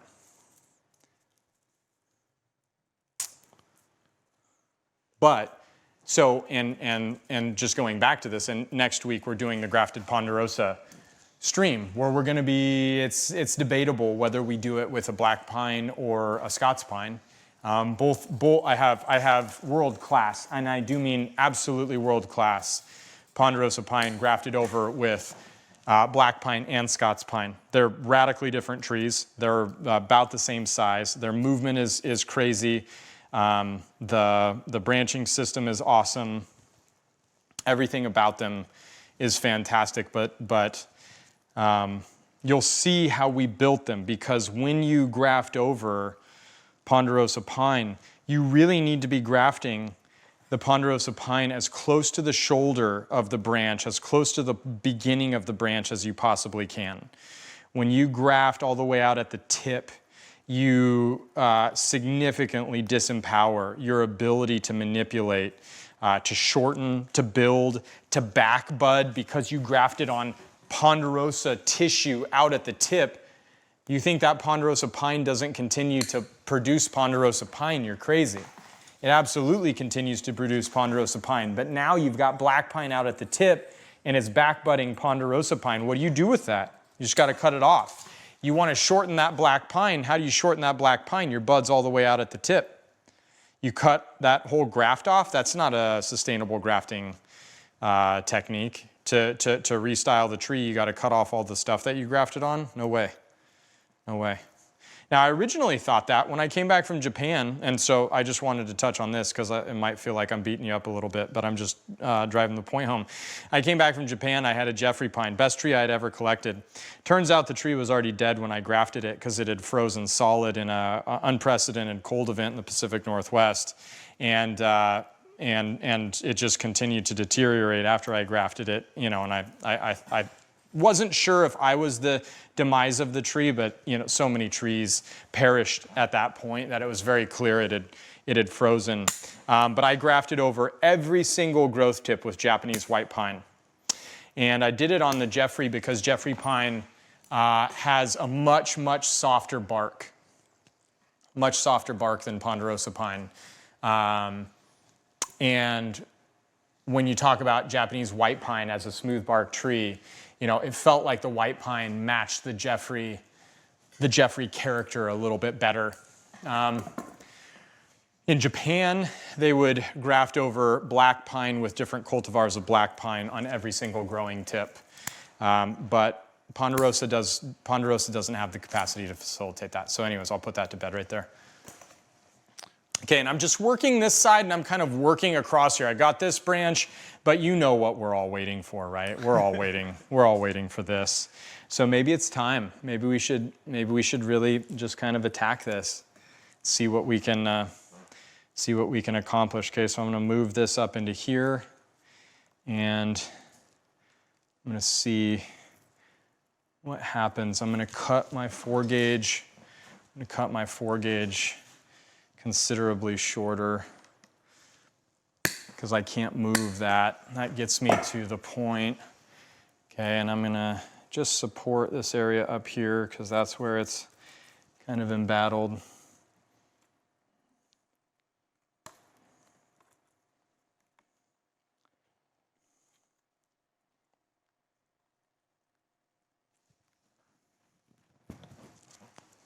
Okay, now here's the challenge when we start to move stuff like this. I can't change. Once I start, I can't let go because now I've officially, all of the stress on this branch is against these pieces here, and I need these pieces to remain intact. You can't just willy-nilly, and you have to understand that when you're bending these, the piece that takes on the greatest amount of pressure is always the very base of the branch where it connects. Okay.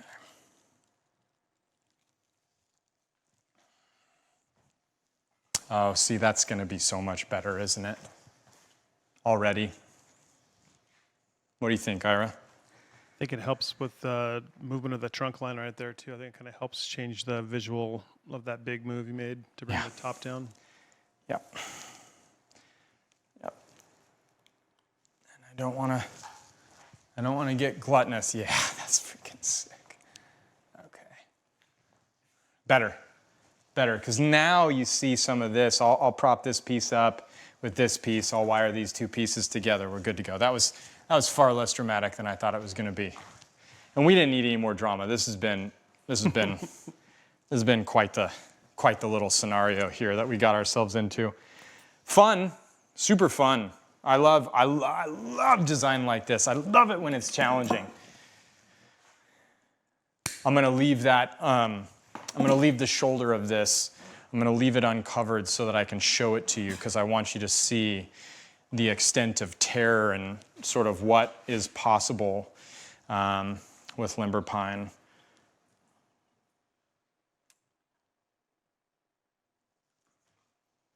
Chuck's got a question. What do you got? He says, I know firsthand that grafting JBP foliage onto a Ponderosa or Shimpaku onto RMJ can allow these species to grow well in South Florida. But what about also grafting southern pine, e.g. slash, or juniper, e.g. Parsons roots instead as well? Wouldn't the right type of root grafts increase climate tolerance even more? No. Nope. Roots are not a passive organ. They're not a passive organ on the tree, because the root rhizosphere is such an intelligent ecosystem that facilitates and adjusts the soil, the pH, the nutrient availability, and the biology to accommodate the plant's needs, right? And that's that microscopic little sphere around the root tip as it penetrates the soil and goes, hunting for. And I don't know about hunting, but it's a sensory organ like our foot is, telling the tree more about the environment. Now, what we've learned is that the thing that drives plants to grow, their roots to grow towards water, has nothing to do with the wetness or a plant being thirsty. It's not porosity, it's sound waves, right? The trees can hear the water moving through the capillary pores of the soil. The trees can sense those sound waves, and they gravitate towards those sound waves of water. The quiet, and when you water your bonsai tree and you put your ear down next to the soil and you hear the crackling of water entering and exiting and moving through the pores of the soil, the plant can receive those sound waves, and it uses those sound waves as a guidance mechanism. Now, there's a massive amount of scientific research on this, a really cutting edge paper that went viral. So you can find that information if you just Google it. The climactic limitation, let's stay focused, come on.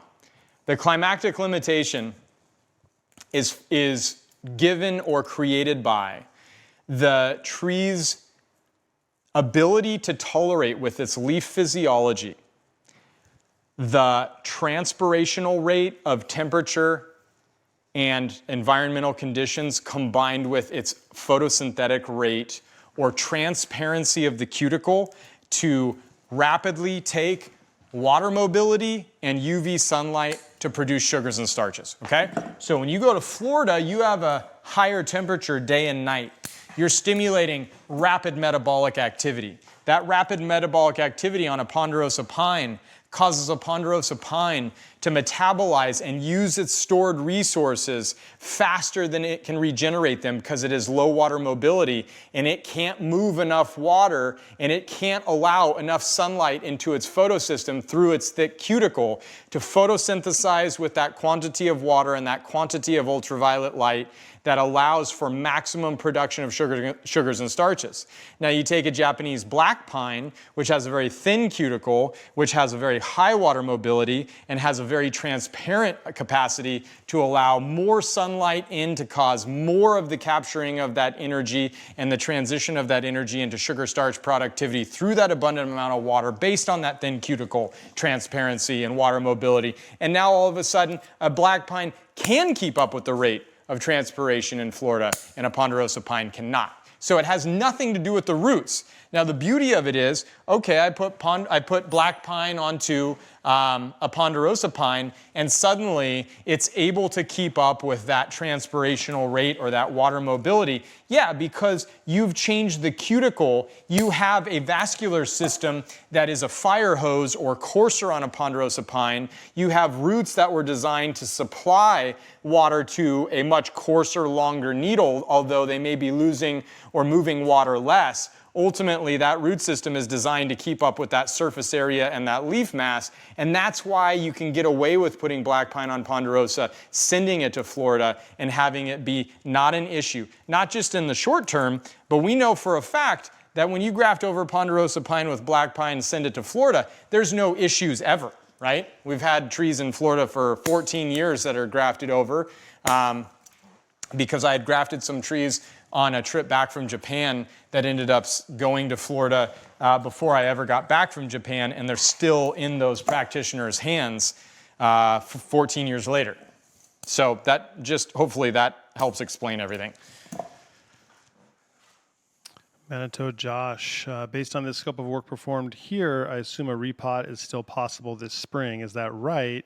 And as a follow-up, I've been wondering if I should push my native pine repots to later in the spring until the growth starts to push. Wondering if a later repot is a good idea, like late April for Colorado. Absolutely. Well, you're in Colorado, so I think that that is also very much active. When is the tree becoming active?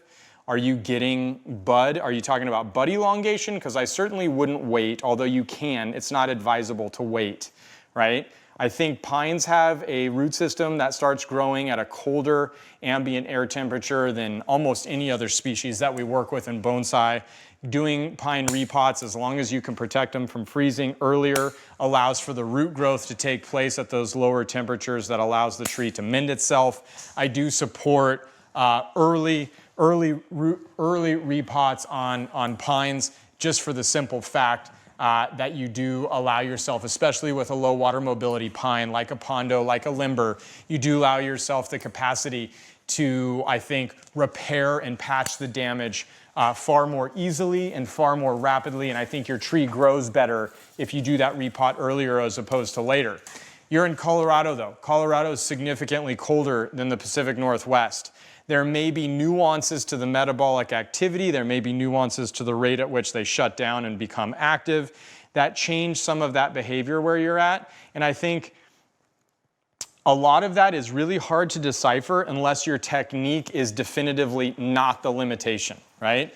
And that ultimately, until people started coming back from Japan with a super high level of technique, I think Kathy Shaner and Boone were really the two people that came back and suddenly technique wasn't a limitation. I think Boone's horticulture, on top of the technique that he learned with Kamiya, was particularly empowering for him. He came up with the Boone mix, which was just what we've learned is just a standard, literally a standard bonsai soil mix in Japan.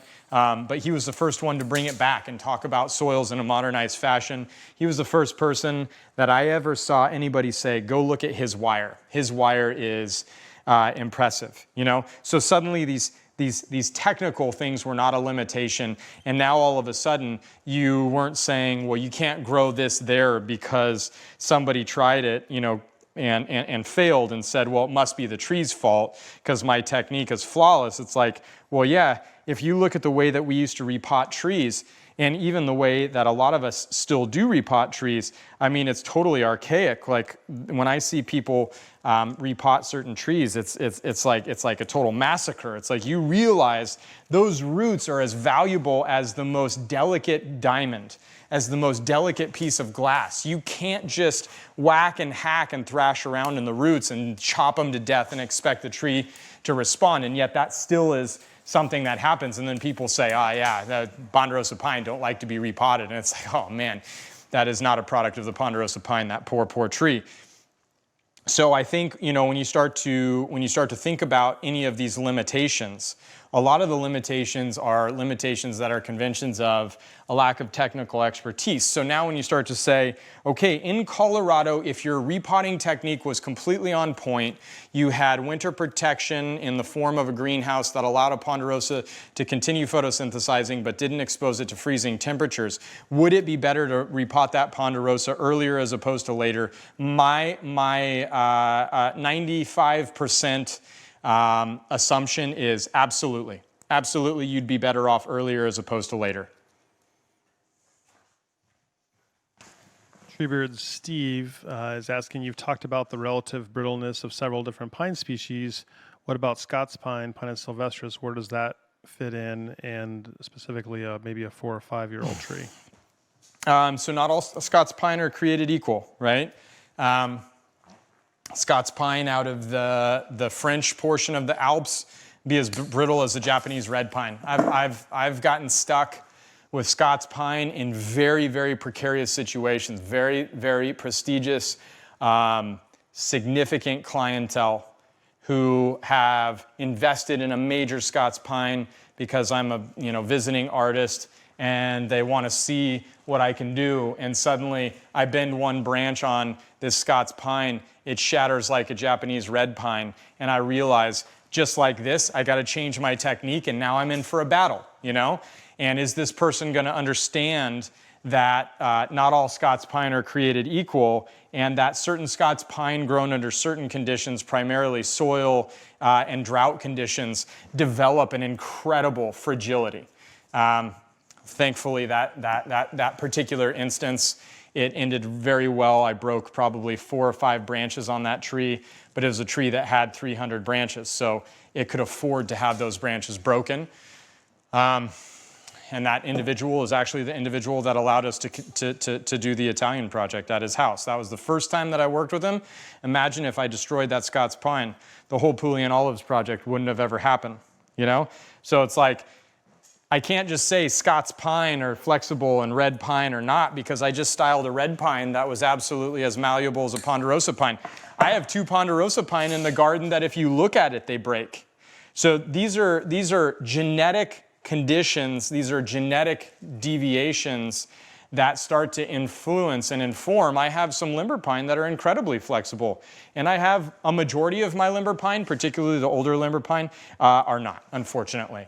So there are stereotypes in the bonsai sphere, just like there are stereotypes in every kind of aspect of trying to understand and generalize and prepare yourself for the potential obstacles that come with whatever operation, whatever circumstance, whatever condition, etc. But I would say in general, sylvestris is incredibly flexible. Sylvestris, if it's not a specialty, a dwarf form of sylvestris, they tend to be incredibly flexible. Dwarfs tend to be a lot more brittle. Even when you talk about black pine, you talk about thundercloud, or you talk about nishikimatsu, a cork bark, or something like that. You're talking about an entirely different animal than just your standard Pinus thunbergii. Pinus thunbergii all oscillate, the Japanese black pine, between brittle and not so brittle. They're typically brittle the first 2 years out of collection from the field, when they have been growing so rapidly and have been really fed, and then that water transport is reduced, and you get them back up, reestablish root system, suddenly they become flexible again, right? So even a black pine in one circumstance can be far more brittle than a black pine in another circumstance. Knowing all of these things, being able to decipher, being able to predict, I knew that this was going to be brittle. I didn't realize it was going to be as brittle as it was. But you know what you need to be careful of the more that you work on trees, okay? And being able to predict a field-grown black pine's brittleness, that is a big, huge part of initial pine styling when you're building a pine, because pines are built, not created. So if you don't understand that and you don't play to to that character weakness, you might completely destroy a field-grown pine before you ever begin the process. You break off 2 or 3 of the structural branches, and all of a sudden you have a completely different equation in front of you, a completely different potential in that tree because you've eliminated probably some of the better pieces on the tree. Same thing goes for a Scots pine that you can tell has the really big thick bark of the French Scots pine versus an Italian Scots pine. Italian Scots pine is going to be as flexible as they come. It's going to be capable of being tied into knots over and over and over again. And in fact, they're so flexible, the reason that they die in styling is because they never break, and they just sit there and they twist them and mangle them until they've tied them into a knot, and it tears the tissue. The tissue tears instead of breaks. Patricia is following up on the grafting question she had earlier. I know we want our buds as far back as possible to shorten our branches and bring our design in tighter. I was wondering, what is the number of grafts that you are comfortable doing? I think on a single branch. Maybe that, and also overall. Well, I think it depends on the number of suitable branch sites to graft to, right?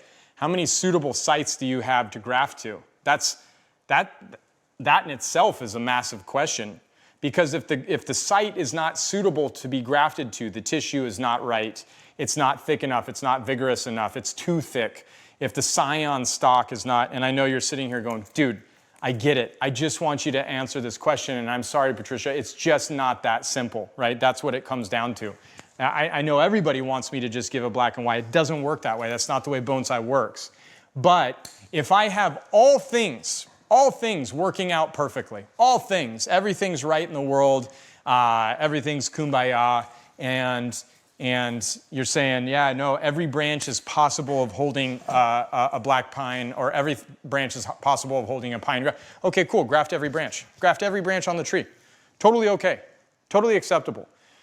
As long as your grafting technique is good, you're not killing anything that you graft to, right? If you kill it, then it can't be a successful graft. So if you're not killing it, it technically never stops feeding the tree. It never stops functioning. It never stops photosynthesizing. It never stops transpiring. All good. I'll graft every single tip on the tree. Now, that's never going to be possible to graft every tip on the tree. But if hypothetically in this world where we want Ryan to give a black or white, yeah, graft on every single tip. Put as many grafts on that tree as you have branches to graft to. Awesome.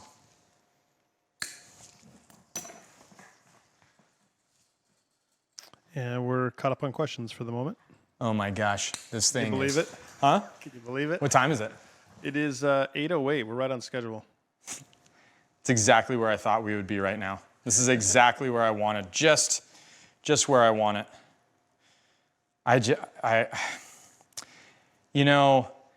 I remember when we first started streaming on broadleaf material, and everybody was like, yeah, finally, broadleaf material, and it's like, there is something about coniferous creation. Like, there's multiple things that people need to get out of a bonsai education.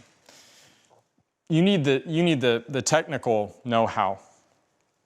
You have to understand the techniques. You have to be taught the techniques, okay? It's important. Technique is everything for a craft, okay? You have to understand the horticulture. Bonsai is, unfortunately, this art form that is so complex because you got to keep this stinking thing alive. We're choosing to really have a relationship and more or less sculpt this living organism of the tree, okay? So these are two very big, important pieces to the puzzle. One of the things that I think is most important, that gets shown the least in bonsai in the Western world, you have to be inspired. You have to be inspired. How do you know that you can raise your level if you don't see bonsai practiced at the highest level? And I really do continually find this to be an impediment to bonsai evolving. And so many people, I think there's like a little bit of a mantra in some bonsai circles where they're like, I don't like demonstrations because demonstrations aren't the way bonsai is practiced. Okay, that's fine. That's totally fine. But seeing something created in front of you, seeing that process, seeing that inspiration, seeing that person's perspective, seeing the technique, seeing the start to finish. This is a big part of bonsai if it's an art form, you know? And in all of the teaching that we've been doing, which I find to be of value, and obviously you do too, or you wouldn't be here, you know, some of the design, some of what's possible, some of what makes the work that I do different and unique from any other bonsai professional. And it is different and unique from any other bonsai professional because I've been at this for longer at a higher level with a much higher demand put on me by my master, by the expectations coming back from Japan, etc. You know, there was never any slack cut to Ryan, and I didn't want that. I wanted that highest level, right? So it's nice to be back to just making trees because I spend so much time teaching people and helping them make their trees. But there are these different ways, right? It's like the pad formation fluency that we talked about with the Japanese white pine. If you don't know that that's how you can work through the process of making a pad to adjust to the elements that come into it, that you have to be flexible, that you have to speak that language in order to make the best pad, to maximize the branching that you have in any circumstance so that all of that, you know, harmoniously sort of works together, then how are you ever going to get to a point where you can do more than you do now, you know? You have to see people do it at a much higher level, and you also have to understand that there are different levels. It's not just subjective, like, oh, maybe I like them, maybe I... No, there are different levels to the game, right? There are people that have techniques that other people don't have, people that have visions that other people don't have, people that can execute concepts that other people can't execute. And that goes both ways, you know? I can't do everything somebody else can do. Certainly, not many people can do what I can do, right? And if you are able to understand that, then you're able to value the information that is provided by any one single instructor.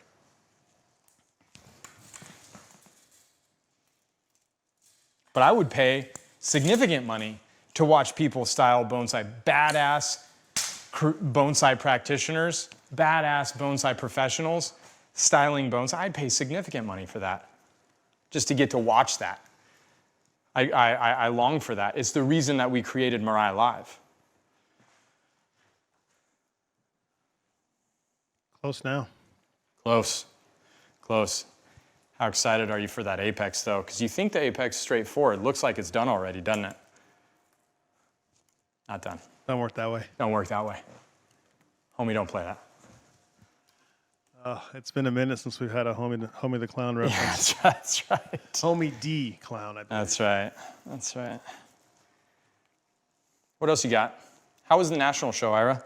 National show was a great time. It's fun to see a lot of Mirai folks, of course, and other people out there doing good bonsai work. Like you said, you go see what's possible. Treebeard Steve was saying in the chat that he always tries to encourage the new members to go to the show so you get an idea of what you can do and what you can make. Okay, and you've been to the Trophy. The Trophy, been to 2 nationals and the Pacific Bonsai Expo. Okay, and where did this national show rank amongst your bonsai experiences on an exhibition level? I still am kind of partial to the Trophy for whatever reason. I think it was just a little bit different than what I'm used to seeing all the times, and then just the environment and the culture is so different there. The trees at this national show there were some really incredible trees, 20 or 30 that I showed you and we talked about that were really, really great. There was a little bit, maybe a few more trees than I expected to be there, and some that weren't really kind of as of high quality, which surprised me a little bit compared to 2 years ago. How many people think Ira's being overly polite? Is this being recorded? How many people want to know what he actually thinks? Stay tuned for the next coffee cast or something. Sorry to put you on the spot. No, it's fine. You know what's funny? Jonas was walking around getting like sound bites from people, and he put me on the spot, and I said the most boring thing I've ever said, and it was totally canned. And I apologized and said, "Oh, I'm sorry. This sounds like such a canned answer." Started laughing, and that actually made the answer better. But it was a terrible answer. That was not very genuine. I would say your answer just now was right along the lines of totally garbage. A couple people that were at the show that they're all saying, "Did you think there were too many trees?" Yeah, I thought so too, perhaps. But yeah. I thought there were too many. I just think if it's a national show and we're trying to show the absolute best that bonsai in the United States can offer, in North America, obviously there's Canadians there that had some great trees. I just feel like we should, cater to the very, very best of the best. And some of the trees, there were a few clunkers. Yeah. Yep. Interesting. I think it comes down to expectations, right? I think it comes down to expectations. What are the aspirations and expectations? Because there's a big difference between seeking the highest level and being inclusive or community building. Those are two very different things. And in Japan, even at the highest level, you had the Kokufu, which was a client-driven exhibition. A professional, Mr. Kimura, did not own trees in the Kokufu exhibition. He did the work on the trees. He was hired to do the work on the trees. That's the economy of bonsai that allowed Japan and Japanese bonsai to rise to the level that it did. There was patronage and a respect for the fact that there is that different level and that different level had value, right? And that's what drove the Kokufu, drove the economy of bonsai in Japan. And there was never any qualms with that. That's the way that it was. People accepted that. But then there was the Sakufu. And the Sakufu was what they called the creators exhibition. And that is where bonsai professionals, and I'm going to go ahead and I made a boo-boo and wired this branch and don't need it. So I'm just going to go ahead and I'm going to see what we can do with this, actually. Let's be a little bit creative here. I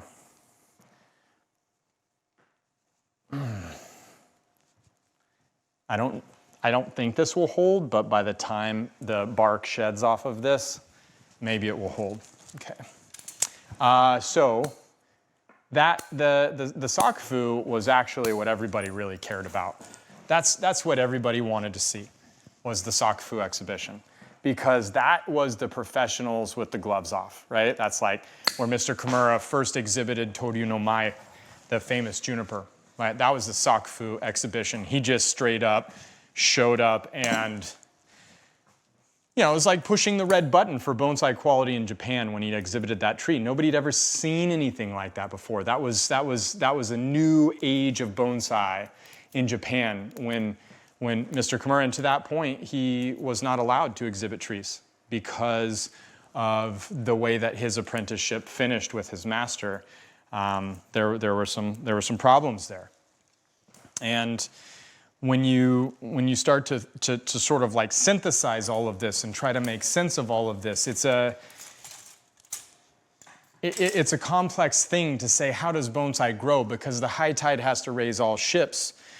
But there does at some point need to be an exhibition where it's not threatening to everybody that it's a professional's exhibition or a creator's exhibition.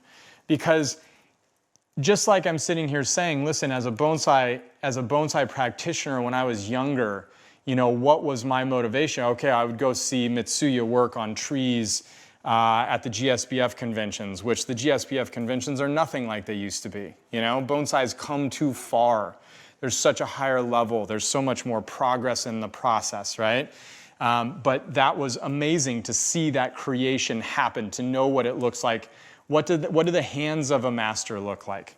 What are the considerations that are going through somebody's head? That's a big deal, because when your awareness is raised to that level, now you know it's possible. And once you have that awareness, that becomes your next bar. That's where you climb to, right?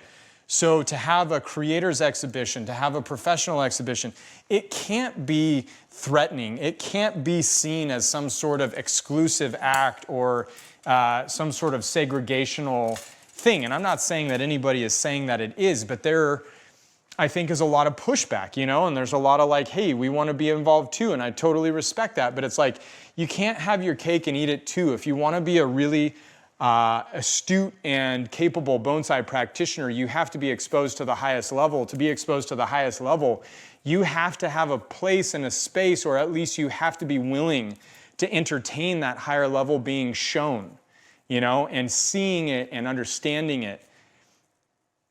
And the process, the inspiration, the product of a lifetime dedicated to bonsai creates something different than you would otherwise know was possible to create. And that's really important. And the Sakufu, when the Sakufu started to die, you know, Japanese bonsai started to suffer when the bubble burst, right, in the bubble period. But the bubble period, what was sacrificed in the bubble period was the Sakufu exhibition, because suddenly people that weren't professionals wanted to be in the Sakufu. And instead of it being limited to trees that professionals had created, it was trees that professionals had created or trees that professionals had bought, right? And this is when Kunio Kobayashi, as a major commercial artist, was buying trees and minorly altering them and putting them into the Sakufu. And then he and Kimura developed this rivalry, and a lot of things started to change in terms of the economy of bonsai in Japan.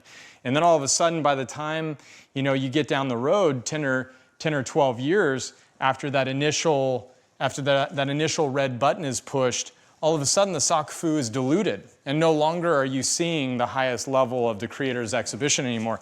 You're seeing another commercial endeavor that's driving the economy, just like the Kokufu. And watered it down. Number of tree creators turned into brokers because the business was easier than taking the risk of killing the trees. Watered it down. You know, one of the things that could water down the quality of bonsai in North America is the notion of everybody being put on the same plane and having the same opportunities and stuff. And I appreciate and I respect the desire to exhibit, and I don't think that the national show is the platform for that, but I do think that people need to realize, to raise a higher level, people have got to pursue bonsai professionally, and they have to be supported in that pursuit. It can't be seen as a threat. It can't be seen as an exclusion. It can't be seen, you know, the notion of judging, the notion of formalizing criteria, the notion of critiques to constructively discuss bonsai as an aesthetic. These things are threatening to too many people, and it's really stunting the growth of the art form and its expansion. And it's a real shame, you know, it's a real shame. I understand the personal aspects of bonsai. I know how much it is something that is capable of communicating and reflecting our personality and our character, and we wear our hearts on our sleeve when we show bonsai. But you still have to be willing to engage with that challenge and constructively engage in that dialogue, or we're not going to go anywhere. And that's catering to the lowest common denominator, and that's what's happening in bonsai in North America. We're catering to the lowest common denominator. You know, every bonsai business ultimately ends up catering to a beginner. Well, where do advanced practitioners go then? Every bonsai exhibition ends up catering to new. Well, we got to get new people. We got to get new people. What about the people that have been trying so hard for so long? What about the people that are pursuing bonsai at the highest level? What about them?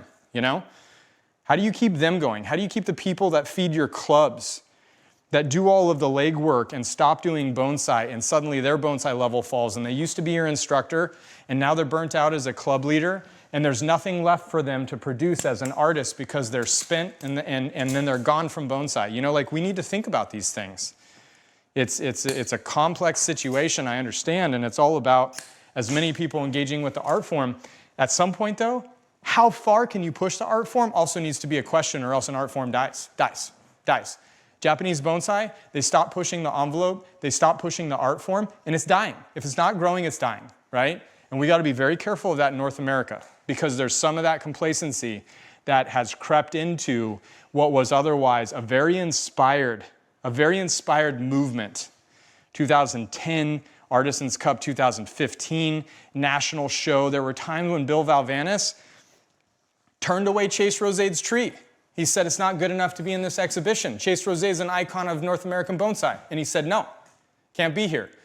Now you got 300 trees packed into an indoor soccer field. That's not bonsai at the highest level. I'm sorry, whether Ira wants to say it or not. And I'm not being critical of Bill or anybody else. But at some point, we got to ask ourselves, what is keeping the art form growing? What is continuing to advance things? You know, because professionals or teachers helping other people make trees, there's nothing wrong with that. Expanding people's ability to make trees is appropriate. Where does that professional exercise their muscle? Where does that professional continue to advance and evolve their ideas? There's no patron for that in the United States. There's a patron for that in Japan. That's why it reached that level. And even that got homogenized and watered down. You know, it's like complex stuff here, really complex stuff. When you think about the future of bonsai, you guys like what you have as a bonsai community, the professional has got to continue to evolve or there is nothing left. It just gets watered down, okay? Here we are. Pretty rock and roll. Pretty rock and roll. There's a little bit of confusion here, okay? And I'm going to tell you where the confusion is. Confusion exists in this being the lowest branch being in the back of the tree, okay? So let me see if I can just kind of fix that. I'm gonna raise that up. Just kind of try to tease out. I got a lot of needle mass and just stuff in here. It's very, very, very busy. And I feel like, gosh, I feel like there's probably another level.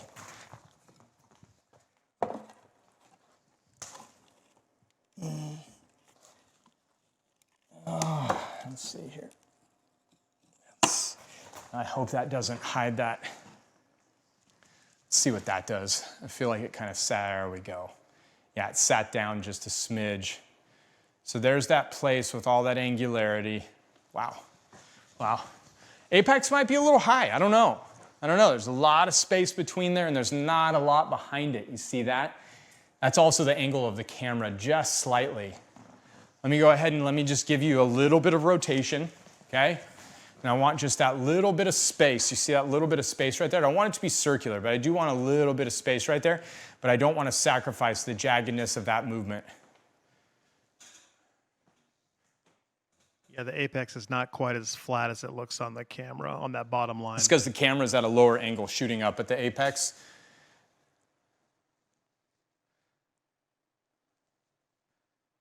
Which is okay. We'll take it for now. Initial styling. Okay, now, one of the things that's hard for people to understand about an initial styling is this is not the time to pull everything together and make tight pads. This is the time to spread everything apart. Give the branching space. Give the branching space to be able to occupy an area where it can ramify and expand. Once we double, triple the needle mass on this, that's when we come back in. We pull out pieces that are too weak. There's 5 branches along the bottom side of this. 3 of them are going to go, 2 of them are going to stay, but they have to develop the density to stay. That's what adds the space that you want to see.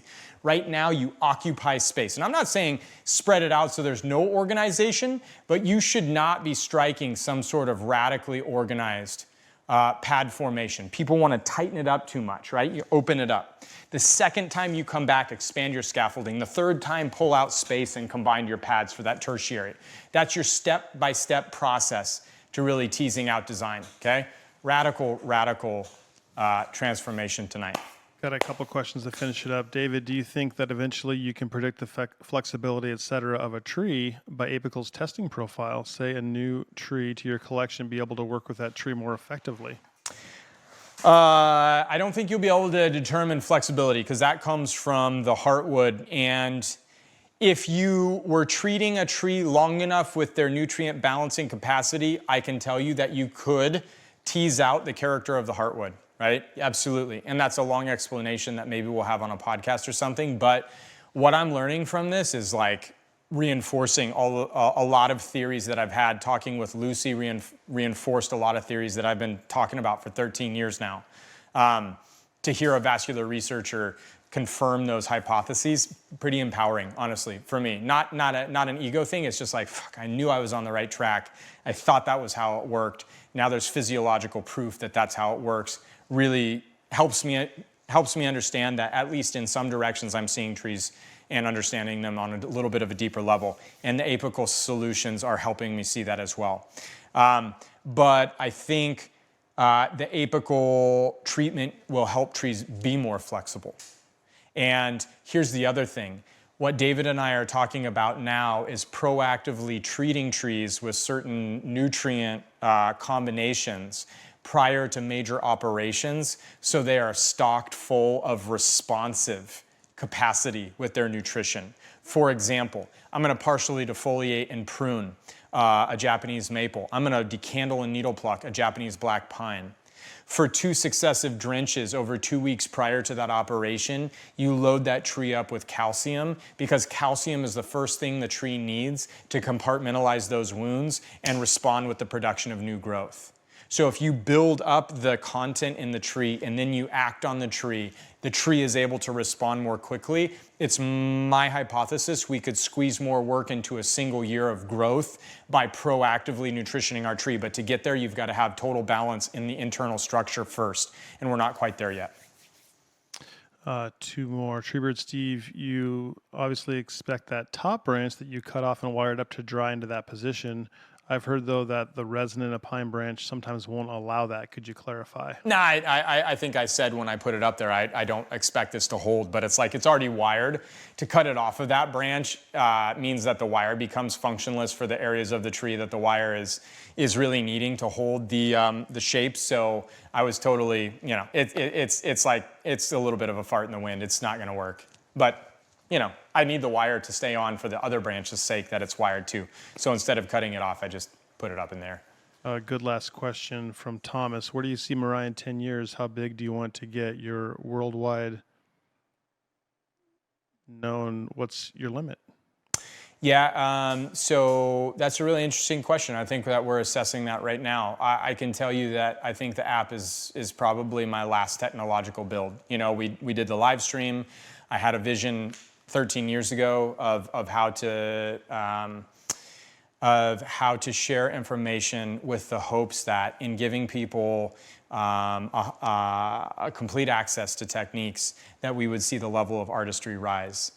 That hasn't necessarily been what's happened. It's been a little bit of a different journey and a different outcome from that, positive, but not actually what I had planned. But the live stream was the lowest hanging fruit of the greater vision, which the app is going to actualize. So once the app is launched, the app will continue to be improved and added to, etc. But I don't have the next great technological build of AI and 3D or virtual reality. I don't want any of that shit. I like the analog. I like the tactile nature of bonsai, and I actually see myself doing a lot more personal work, because what I just said is exactly what I mean. Listen, if I spend all my time teaching and I'm not growing my capacity as an artist and a bonsai practitioner myself, then the only people that are going to suffer are the community and the students that I teach. Because what keeps my students growing is my ship rising by continuing to be a bonsai professional and engage with trees on my terms and my time and learn from that experience. And I need some of that right now, because I've given myself to the bonsai community for 13 years. I've really given myself to the bonsai community, and I've enjoyed it, and it's been a collaboration, and the bonsai community has been so supportive. But I do, in order to continue contributing and raising the level, I recognize I do need to take some time to evolve myself and my skills and my knowledge. And that's, honestly, that's what the apical thing has been. That's what the Mirai in the Wild project has been. And it's been 9 months since we went and did a Mirai in the Wild project. That's catastrophic, because that project was bringing about so many new ideas and so many realizations, and I've got to keep that going to get to where I want to go, which isn't Mirai's this massive brand. It's not Mirai's this massive, all-encompassing global bonsai something or other. It's Mirai is the reference for quality in the world of bonsai across the globe. And that starts with me doing what I do as well as I can possibly do it. That's all we got for tonight. There it is, limber pine. I did not predict this. Didn't see this coming. I certainly like it. I think it's incredibly interesting what this tree became, and you just never know until you dig in and you really start working through a tree, what it has to give you. If I'm critiquing myself a little bit, apex is directly over center. I don't like that. This tree has too much movement for that to be the case. It's very symmetrical. I don't like that. It's too old to be symmetrical, but what do we know about pines? Pines are built, not created. This is a tree that just started its building process. Trust me, it will be pushed in the direction of ancient over the course of time. Even for a radical piece of Yamadori, it's never gonna be a finished tree when you handle a pine for the first time, but you certainly make the moves that start that big commitment, because it's never gonna be more flexible than it was tonight, right? Hope you guys got something out of it. It was fun to share conversation as well as the work tonight. I love you. I have appreciated the support and the collaboration, and we're not done yet, so we'll keep it going. All right? Love you. Mwah!